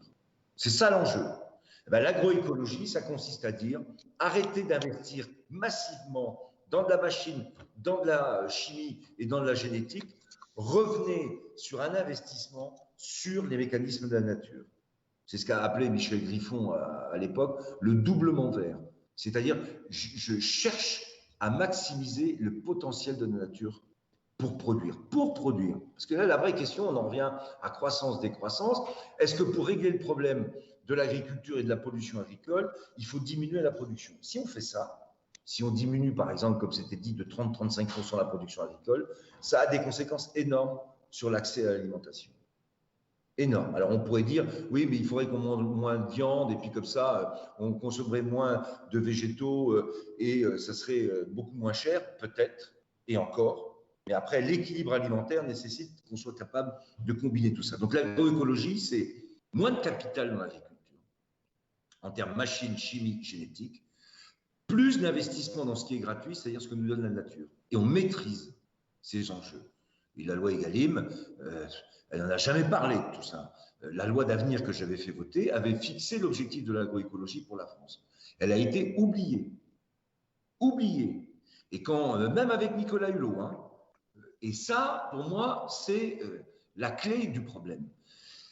On a le débat sur les néonicotinoïdes. On dit, on va remettre les néonicotinoïdes parce que les betteraves ont un problème. Ben oui, si on continue à produire des betteraves en monoproduction spécifique sur les mêmes sols tout le temps, on a des problèmes de maladie. Et si on veut se passer des néonicotinoïdes, il faut avoir des rotations. Il faut associer les betteraves avec d'autres productions. Il faut les protéger autrement. Mais si on n'a pas produit des alternatives aux néonicotinoïdes, on se retrouve à faire une entorse à la loi qui avait été votée sur l'interdiction des néonicotinoïdes. Donc moi, j'ai fait quand j'étais ministre de l'Agriculture, et il faut poursuivre dans ce choix, dans cette logique-là, mais n'oubliez jamais que l'alimentation n'a de sens que parce qu'elle permet à tout le monde, j'allais dire, de se nourrir, alors physiologiquement pour les besoins physiologiques, mais plus largement de manière à avoir un accès à une alimentation diversifiée. Et ça nécessite des choix complètement différents sur les questions agricoles. Voilà ce que je pouvais vous dire. Après, il y a plein d'exemples, la vigne, et pourquoi on mettait des herbicides pour désherber les vignes, alors qu'en laissant l'herbe, ça ne pose pas de problème. Ça économise des herbicides, et on peut utiliser d'ailleurs les mécanismes de couverture des sols pour faire plein de choses utiles à la vigne. Oui, mais ça, c'est un changement complet. Il y a dans le Bordelais des gens qui ont anticipé tout ça, sur la biodynamie, sur la viticulture de manière différente. Mais tout ça, c'est des conceptions de l'agriculture et de l'approche agricole, et avec des techniques et des itinéraires techniques différents. Bon, voilà, moi, ce que je peux vous dire, la loi Egalim, il ne faut pas en faire une histoire, elle a échoué, parce que de toute façon, elle n'était pas construite sur des grands objectifs. Elle était simplement là pour essayer de régler un problème, et elle n'a pas pu le faire, parce que de toute façon, c'était voué à l'échec. Stéphane Le Foll, on a Christine qui nous a justement posé la question. Dans cette mutation écologique en agriculture, il y a des actions qui sont disparates. Elle pose la question de que faut-il faire en priorité, justement, sur l'agroécologie. Que faudrait-il faire en priorité? En priorité, c'est de favoriser ce que j'avais commencé à faire, toutes les alternatives à la chimie. On va prendre un exemple, même dans les vignes, sur des maladies cryptogamiques, on a ce qu'on peut appeler ce qu'on appelle d'ailleurs des phéromones et l'utilisation de la confusion dans les odeurs pour que les insectes ne se reproduisent pas, ce qu'on appelle la confusion sexuelle, pour être plus clair encore. Bon, toutes ces alternatives aujourd'hui, c'est ce qu'on appelle le biocontrôle, de la même manière qu'on peut avoir des biostimulants, ne sont pas valorisés à la hauteur qu'elles devraient être valorisées. Et c'est encore une fois une possibilité de création d'emplois. Et c'est une manière de se passer de la chimie, en utilisant des mécanismes naturels. Ça, c'est pas fait. Deuxièmement, la loi que j'avais fait voter pour promouvoir ces alternatives, dans la loi Egalim, on a supprimé l'outil de développement de ces alternatives qui étaient les certificats d'économie de phytosanitaire. Donc, tout ça est arrêté, alors que c'est là-dessus qu'il faut parier. C'est ça qui est assez pénible. De la même manière, après, on finance l'agriculture biologique, on développe les surfaces d'agriculture biologique. Ça, c'est très bien, mais ce n'est pas que l'agriculture biologique. Il faut qu'on soit capable d'avoir une vision globale de l'agriculture. Donc, si je peux répondre à Christine, premier objectif, soutenir et favoriser et stimuler les alternatives à la chimie. Voilà, c'est ça qu'il faut faire. Et vous allez voir qu'après, ça a des impacts. Je reviens tout à l'heure pour économie d'énergie et mécanismes naturels. On laboure les sols aujourd'hui, on consomme énormément d'énergie. Quand vous arrêtez de labourer les sols, vous utilisez 50% en moins le tracteur. Et dans les sols, les vers de terre travaillent bien mieux que le labour. Et eux, ils travaillent gratuitement, tout le temps. Donc, ne pas labourer et couvrir ces sols, travailler avec du surfacique sans bouleverser les horizons du sol, ça donne de la biodiversité dans les sols et ça permet aux vers de terre de se développer et de travailler à notre place. C'est quand même plutôt intelligent. Ça, c'est un exemple concret pour que tout le monde comprenne. Tout le monde connaît l'histoire, par exemple, je parlais aussi des parasites ou des insectes qui dévorent les parasites. Eh bien, la coccinelle est bien connue pour manger du puceron. Bon, ben, quand on veut se débarrasser du puceron, on peut aussi utiliser de l'eau de javel, hein, mais on peut utiliser des coccinelles. C'est joli, c'est gentil et c'est sympathique. Eh ben, c'est ce qu'on appelle le biocontrôle. C'est-à-dire que dans la nature, il y a des mécanismes qui permettent de limiter le développement des systèmes parasitaires. Et on n'est pas obligé d'utiliser de la chimie de manière massive pour régler les problèmes phytosanitaires dans la production agricole. Si on faisait ça, on gagnerait 70% de la chimie consommée aujourd'hui. Vous m'entendez? 70. Merci Stéphane Le Foll. Merci, merci beaucoup à tous et à toutes. Hein, merci. Au revoir.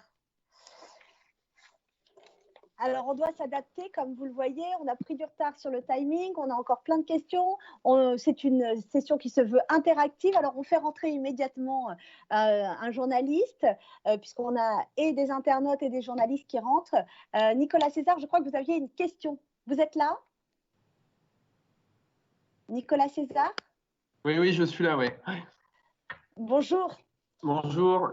Oui, l'idée, c'était justement de voir concrètement comment on peut faire accepter justement ces changements, montrer en fait à la population française qu'on peut concilier économie et écologie. Alors, j'avais justement une question pour Laurent Geoffrin qui doit rebondir à la vôtre. Vous me dites comment il la prendra sur le fait que est-ce qu'on peut trouver un objet de consensus politique ou est-ce que l'écologie, l'énergie et l'économie répondent à un saut politique? Laurent Geoffrin. À mon avis, cette contradiction… Idéologique, pardon, aussi. Oui. Cette contradiction existe, mais elle n'est pas insurmontable. C'est-à-dire que dès lors que l'introduction de mécanismes écologiques vertueux ne détruit pas d'emplois ou en recrée d'autres à côté de ceux qui vont décliner, s'il n'y a pas une augmentation extraordinaire des prix, évidemment, ça suppose une intervention de la puissance publique, une redistribution fiscale préalable et beaucoup de conditions sociales. Au fond, quand on dit de manière globale et générale, il ne faut pas que l'impératif écologique soit contradictoire avec l'impératif social, ça se traduit concrètement mesure par mesure, et il faut le vérifier à chaque fois. Et c'est ça d'ailleurs la difficulté réelle, parce que si on est strictement écologique, encore une fois, on va se heurter au scepticisme, à l'hostilité, à l'immobilité ou à la colère, comme on l'a vu avec les Gilets jaunes. Donc il faut penser constamment les deux choses en même temps, et on ne pourra le faire que dans une société plus égalitaire que celle qui prévaut aujourd'hui. C'est pour ça d'ailleurs que ma proposition là, de bilan écologique individuel a une autre vertu. C'est qu'on va s'apercevoir très vite que c'est plutôt les classes supérieures, ne serait-ce que par leur pouvoir d'achat, qui produisent le plus de carbone. Et donc là, il y a une inégalité naturelle qui est très importante. Dès lors qu'on aura ça de manière visible, on pourra comprendre comment on peut s'adresser à telle ou telle couche sociale en priorité, et probablement on va s'adresser d'abord pour faire des efforts, non pas aux classes populaires, dont certains ont dit pendant la crise des Gilets jaunes qu'elles roulaient au diesel et qu'elles fumaient des gauloises. Au lieu de tomber dans ce type de travers un peu méprisant, on va s'attaquer de manière politiquement plus sensible, hein, ça va pas être consensuel, ça, mais on va s'attaquer au mode de vie des classes supérieures, qui est fondé sur les gros moteurs, qui est fondé sur des voyages en avion, qui est fondé sur des maisons énormes qui ne sont pas forcément bien isolées, etc. Il y a un aspect de lutte des classes dans l'écologie qui va jouer. Mais c'est la seule manière de faire accepter ça par la population, je pense. Et donc, mesure par mesure, comme je l'ai indiqué pour l'affaire des bornes électriques, il faut constamment se dire, mais quel est l'effet social de la mesure qu'on va prendre? Laurent, je peux dire un mot? Oui, bien sûr, évidemment.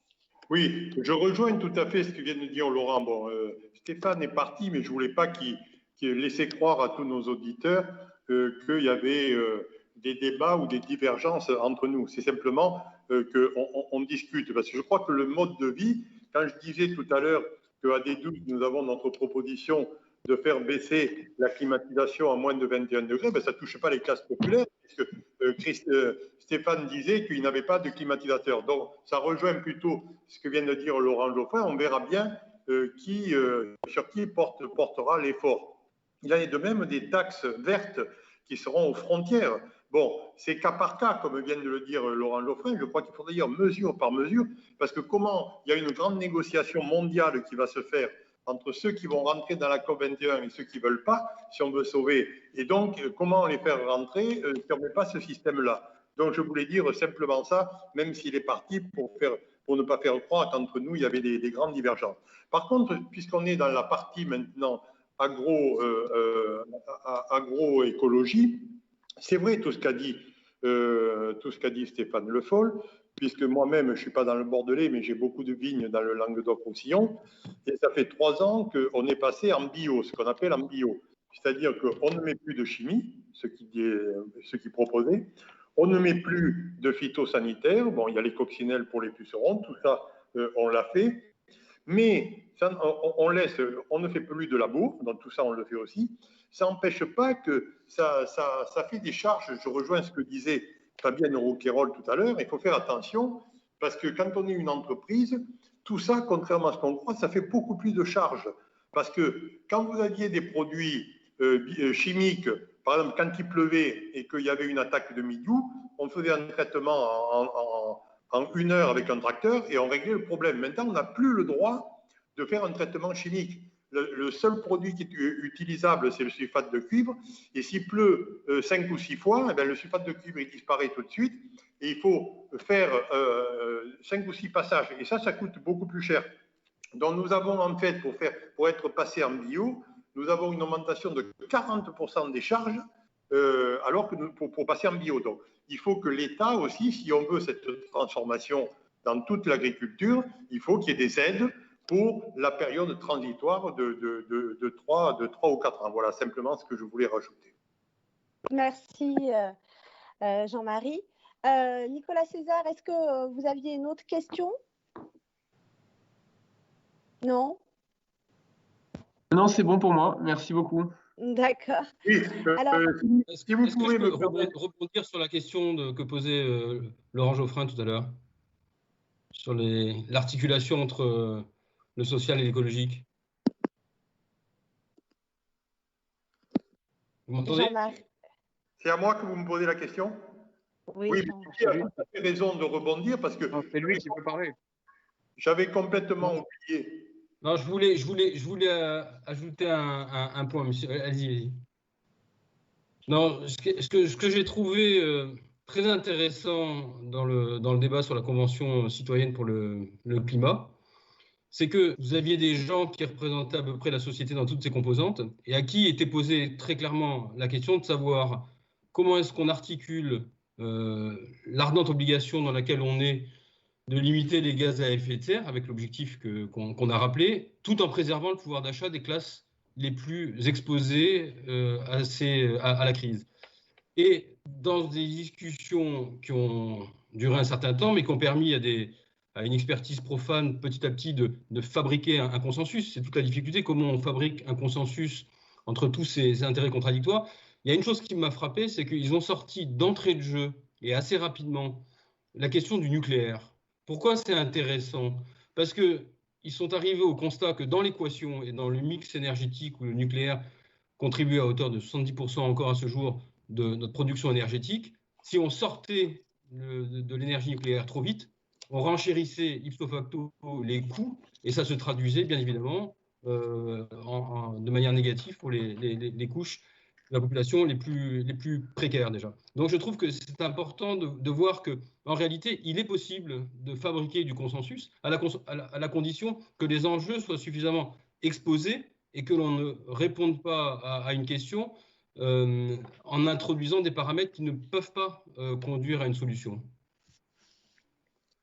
Merci. Oui. Pardon? Laurent Geoffrin voulait intervenir également peut-être? Je vois que la main est levée. Ah bon? Oui. Non. Enfin, si, je peux dire un mot sur le nucléaire parce que, effectivement, moi qui ne suis pas un nucléocrate ni un nucléophile, il faut bien voir les choses comme elles sont et regarder le dossier. Quoi. Si on ferme rapidement les centrales, on va être obligé de remplacer une source d'énergie non polluante par une autre. Et ça va être de l'argent. On redouble les investissements pour le même résultat. Quoi. Il faut rouvrir le débat sur le nucléaire, ça me paraît évident. Je ne dis pas qu'il faut le clore par des déclarations péremptoires, mais quand même, c'est quand même une vraie question.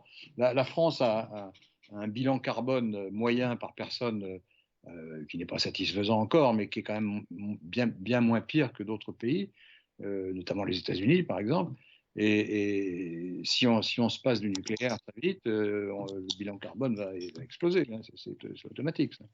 Et il ne faudrait pas faire l'erreur allemande qui a consisté à remplacer le nucléaire par du charbon, par exemple. Il y a peut-être d'autres solutions qu'on nous les indique, mais il me semble qu'on doit, s'il y a une sortie du nucléaire, si elle est souhaitable, pour des raisons de sécurité, pour des raisons d'enfouissement des déchets, il me semble inévitable que cette sortie soit très lente.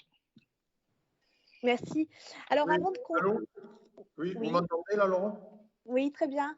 Je voudrais juste rajouter un mot parce que ce qu'a dit Laurent Geoffrin et puis ce qu'a dit Didier Lebret, c'est très important parce que, en fait, pour chaque cas, pour chaque problème, il y a un débat. Et donc, ce qu'il faut mettre en place, c'est pour ça que c'était très bien que Didier Lebret parle de la Convention citoyenne, puisque c'est nous qui l'avons hébergée au CESE, j'ai bien suivi ce processus. C'est très important. J'en parlais aussi, mais on en parlera dans une autre séance sûrement, que dans nos grandes propositions, il y aura la décentralisation, il y aura la réforme de la Constitution sûrement, et il faudra donner dans tous ces débats-là des nouveaux pouvoirs aux citoyens. Parce que les citoyens, maintenant, ils ne veulent pas être simplement des gens qui votent une fois tous les 5 ans, ils veulent intervenir sur beaucoup de sujets. Et donc, tous ces sujets qui vont arriver sur l'agroforesterie, sur les taxations, sur le nucléaire, eh bien, il faut que les citoyens puissent s'en emparer et parler, et pas seulement les décideurs au niveau national. Et je crois que la méthodologie de la résolution de tous ces problèmes à venir, de santé ou autres, c'est très important qu'on y fasse plus mettre les citoyens et la société civile. Merci Jean-Marie. Alors, avant de conclure, j'avais une dernière question. Je vous laisse y répondre. C'est comment peut-on, alors de Léa de Rennes, comment peut-on embarquer les plus pauvres dans les transitions? Didier Lebret.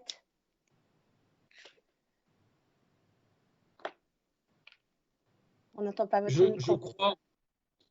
Je crois que la meilleure façon d'embarquer le maximum de monde, c'est une fois encore d'exposer de manière claire, pédagogique, l'ensemble des paramètres d'une équation qui est extraordinairement complexe. Et à partir de là, sur le modèle de ce qui a été fait par la Convention citoyenne pour le climat, de montrer que ce point de consensus, il est possible. Et il est possible à la condition que, et c'est ce qui fait d'ailleurs, pour revenir au bilan de la loi de 2015, qui n'a pas été si bon que ça, c'est parce que vous avez des interactions qui parfois font dérailler le processus. Des interactions qui sont parfois souhaitables, je dirais même à l'honneur d'un état de droit. Par exemple, la possibilité de multiplier des recours quasiment à l'infini et des consultations qui parfois sont de mauvaises consultations avant de pouvoir débloquer un projet industriel, par exemple, qui va dans le sens des énergies renouvelables. L'éolien, je reviens sur l'éolien que j'évoquais tout à l'heure, on en parle depuis le début des années 2010. On est en 2020. On a pris, une fois encore, je le rappelle, énormément de retard. Les Allemands ont une puissance satellite qui est 10 fois celle de la France, alors qu'on a un environnement, un littoral métropolitain et ultramarin qui est bien plus favorable. Pourquoi? C'est parce que aujourd'hui, on a développé de tels mécanismes qui sont à la gloire, une fois encore, de la démocratie, de contre-pouvoir, mais qui ralentissent considérablement le temps de toutes les décisions. Donc ça, il faut qu'il y ait l'urgence. Elle n'est pas seulement climatique, il faut qu'elle soit aussi technocratique et administrative. Il faut que l'administration et les recours possibles puissent être réduits de manière à ce que le temps de développement ne soit pas trop grand et décalé par rapport à l'urgence. Par ailleurs, et je termine là-dessus, sur la fabrication du consensus, pour qu'il puisse être possible ce consensus, il faut bien sûr innover sur le plan institutionnel et organiser des instances comme celle qu'on vient de citer, mais il faut surtout mesurer la foire d'empoigne que c'est entre les différents lobbies. Et il faut s'assurer que, et c'est pour ça que la Convention citoyenne pour le climat était intéressante, parce que vous aviez à la fois des ONG très pro-écologie, vous aviez aussi des groupes industriels qui essayaient d'expliquer quelles étaient leurs contraintes, les investissements, comment arriver à faire en sorte que l'outil industriel français ne soit pas trop impacté. Mais à la fin des fins, je pense que ce qui doit l'emporter, ce n'est pas le nombre de centaines de millions d'euros ou de dollars que mettent certains grands groupes à pouvoir freiner la transformation. Et donc, il faut, une fois encore, que ces mécanismes puissent s'articuler de façon à ce que les bonnes décisions soient prises. Mais c'est, une fois encore, très, très compliqué. Merci. Alors, on va faire une courte pause de 10 secondes avant de conclure. Merci.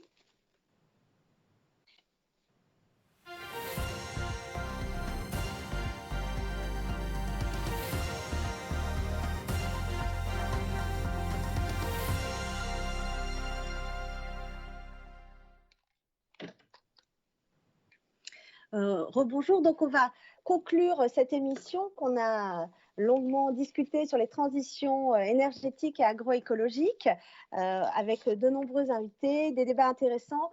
Nous nous excusons par avance si nous n'avons pas pu répondre à toutes les questions, elles ont été nombreuses, je viens encore d'en recevoir. Malheureusement, le temps est compté. Je pense qu'il serait intéressant de faire un petit point d'actualité parce qu'on a des personnalités de premier plan, des clubs de gauche et on a eu une actualité qui a été quand même assez riche dernièrement avec des attentats. On a la chance d'avoir avec nous Didier Lebret, ancien coordonnateur des renseignements à l'Élysée sous François Hollande. Monsieur Lebret, est-ce que le terrorisme a changé de nature? Est-ce que nous avons changé de temps?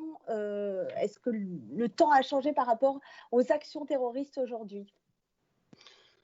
Je crois que la première chose qu'il faut observer, c'est que le contexte global a changé à l'époque où nous étions aux affaires. Il y avait un État, qui s'appelait l'État islamique, qui contrôlait pratiquement deux pays, la Syrie, une partie de la Syrie et une partie de l'Irak, qui avait des moyens financiers considérables, après avoir mis la main sur la banque de Mossoul, disposait de centaines de millions d'euros. Il y a eu des trafics de toutes sortes, l'accès aussi aux ressources pétrolières. Bref, c'était un contexte très particulier qui a fait que une grande partie des attaques qui ont été conçues et réalisées en France l'étaient dans un continuum entre ce théâtre de guerre, la menace extérieure, et notre pays. Aujourd'hui, je ne dis pas que tout a été réglé, mais disons que l'État islamique a été globalement très affecté et a moins le vent en poupe. Aujourd'hui, à quoi on est confronté? On est confronté à une menace qui est extrêmement diffuse à l'intérieur même de notre pays. de gens qui peuvent effectivement venir d'ailleurs, mais qui peuvent être aussi sur le territoire, dont il est très difficile pour les services de renseignement aujourd'hui, en dépit des efforts qui ont été faits, et notamment sous le quinquennat de François Hollande, prolongé par Emmanuel Macron, mais le gros avait été fait à cette période. En dépit de nos efforts, il est impossible de déceler ou d'anticiper des comportements de gens, comme ce qui s'est passé pour le cas de Samuel Paty ou à Nice tout récemment, de gens qui n'ont pas de casier, qui ne sont pas connus des services, qui ne sont pas fichés. Donc ce sont des actes aujourd'hui, je dirais, d'opportunité qui répondent à un contexte national qui, lui, pour le coup, a changé, dans la mesure où la menace est peut-être moins à l'extérieur, même si certains pays ont pris la mouche, comme la Turquie, ont décidé de passer dans une phase très, très hostile vis-à-vis de la France. Mais la véritable menace aujourd'hui, elle est dans le fait que vous avez des gens dans notre pays, des structures, des associations, qui ont pignon sur rue et qui en permanence entretiennent une espèce de petite musique qui peuvent inciter au passage à l'acte, en donnant le sentiment qu'au fond, il y a vraiment de bonnes raisons de passer à l'acte. Donc, si vous voulez, ce qui a changé par rapport à la période antérieure, c'est qu'il faut aujourd'hui se donner les moyens de pouvoir prévenir ce type d'incitation à la haine et pouvoir qualifier même certains actes d'incitation à la haine comme des actes qui peuvent encourager la commission d'actes de terrorisme. Et donc, je pense qu'il y a un certain nombre de modifications à faire aujourd'hui dans l'arsenal juridique. Et il faut également pouvoir davantage contrôler, je pense, les réseaux sociaux de manière à arrêter, à tuer dans l'œuf ces messages d'incitation à la haine. Donc voilà, c'est un terrorisme, pour résumer, qu'on pourrait qualifier de low cost, donc qui est plus difficile à appréhender et qui repose sur quelque chose qui, pour le coup, n'a pas changé par rapport à la période qu'on a connue, c'est-à-dire à la fois une analyse très froide qui est faite par ceux qui veulent nous nuire, que ce soit à l'extérieur ou dans notre propre pays, qui font une analyse qui est très simple. On a la première communauté musulmane de France. On est un pays où l'expression est très libre. L'idée, elle est simple, c'est petit à petit de donner le sentiment qu'il y a un déni d'expression pour cette communauté et de faire en sorte qu'à un moment, on entre dans un engrenage infernal. Vous avez un acte terroriste qui est commis, il peut y avoir des appels à ce que les gens se fassent justice à eux-mêmes. Vous pouvez bien évidemment avoir aussi des pratiquants de l'islam qui sont parfaitement intégrés chez nous, qui pourraient être victimes également, et qui l'ont déjà été, d'actes de vengeance où les gens décident de se faire justice à eux-mêmes, et un engrenage infernal qui effectivement entraîne d'une part des réactions qui peuvent être excessives et qui vont fragiliser l'état de droit, et d'autre part une vague de conséquences qui mettra le pays en situation extrêmement délicate.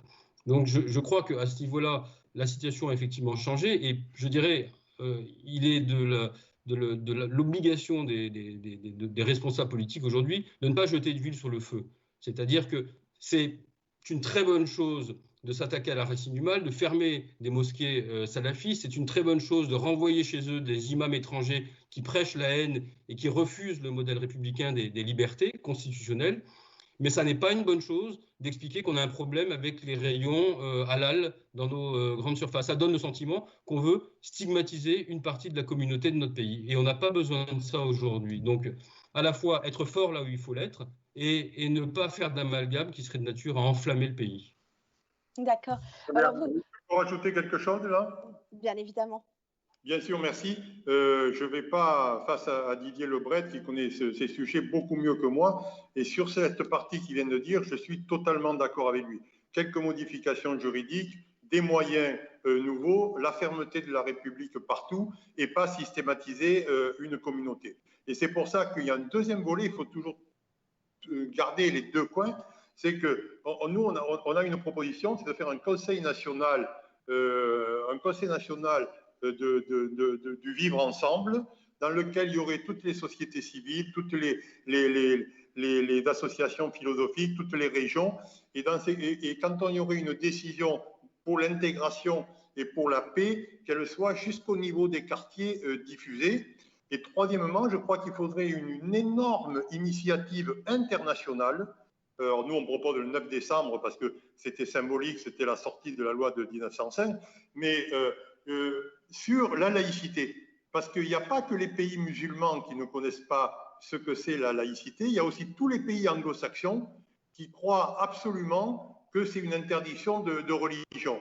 Donc je crois qu'entre un aspect de fermeté, un aspect d'intégration et un aspect d'explication internationale, voilà quelque chose qu'il faudrait faire avant la fin de l'année. Merci. Alors, quand on a vu, juste, je rebondis, beaucoup d'incidents dans les écoles, d'incivilité par rapport aux minutes de silence qui devaient s'imposer, est-ce que ces personnes ont été recherchées par la suite? Quelle a été la suite donnée à ces manifestations de réprobation dans les écoles? Didier Lebret? Il faut pas, honnêtement, il ne faut pas tout mélanger. Je veux dire, quand vous avez des manifestations d'incivilité, ce sont souvent des gamins qui sont en perte de repères, qui ne comprennent pas les concepts qui sont attachés à ceux de la laïcité, qui n'est pas simple à expliquer. Vous savez, quand le président de la République explique face caméra à Al Jazeera qu'on va en découdre avec l'islamisme politique, pour la plupart des pays du monde arabe, ça n'est pas compréhensible, parce que l'islamisme, ça ne veut rien dire. Eux connaissent le terrorisme, connaissent des actes criminels, mais tout ce qui a trait à l'islam est sacré. Donc, un islamiste ou un pratiquant de l'islam, en langue arabe, déjà, c'est difficile à traduire. Donc, ce sont des concepts qui sont compliqués à manier, et bien évidemment, ce n'est pas par la répression, s'agissant de gamins qui sont dans des écoles, c'est pas à travers la répression qu'il faut agir. Il faut renforcer, une fois encore, la capacité aux enseignants de pouvoir s'armer intellectuellement pour pouvoir dialoguer, expliquer. Moi, si vous voulez, pour moi, la pierre angulaire de tout ça, c'est la capacité de pouvoir transmettre à ces gamins un esprit critique, mais dans un esprit, une fois encore, d'apaisement. Il n'est pas question de déclarer la guerre à chaque gamin parce qu'il ne comprend pas le concept de laïcité. Mais voilà, ce qui est important, c'est de donner aux enseignants les outils pédagogiques pour parler de tout ça. Et par exemple, s'agissant des caricatures, bien évidemment, c'est important que les enfants comprennent ce qu'est l'esprit français, c'est-à-dire où le droit de blasphème n'existe pas et où la liberté d'expression va jusqu'à la caricature. Mais la caricature n'est pas l'essentiel dans la liberté d'expression. L'essentiel dans la liberté d'expression, c'est de pouvoir exprimer une opinion qui suscite un débat et qui permet à la fin chacun de s'approprier les arguments de l'autre et d'avancer ensemble. C'est ça qui est au cœur. C'est pas juste la caricature pour la caricature. C'est de pouvoir cheminer ensemble. Et ça, il faut qu'on continue de l'expliquer calmement, paisiblement, et qu'on mette les forces de l'ordre, les gendarmes, les CRS, le plus loin possible des écoles. Ce n'est pas la solution. Merci. Alors, on voit que c'est un sujet qui est aussi large et qui mériterait peut-être une session à elle toute seule. On va conclure maintenant. Je veux remercier chacun des participants, Madame Rouquayrol, Laurent Geoffrin, Jean-Marie Cambacérès et Didier Lebret qui sont restés. Les autres sont partis, malheureusement. Et je vais laisser la parole pour conclure à Philippe Dort. Oui, merci Laure. Alors tout d'abord, bien sûr, on s'excuse auprès de nos internautes de ce raté de départ pour des raisons techniques, mais enfin c'est vrai que nous sommes dans une période un peu particulière. Moi, je suis très heureux que nous ayons pu réaliser ce débat en direct. Très heureux aussi que beaucoup d'internautes nous ont suivis avec de nombreuses questions. Cette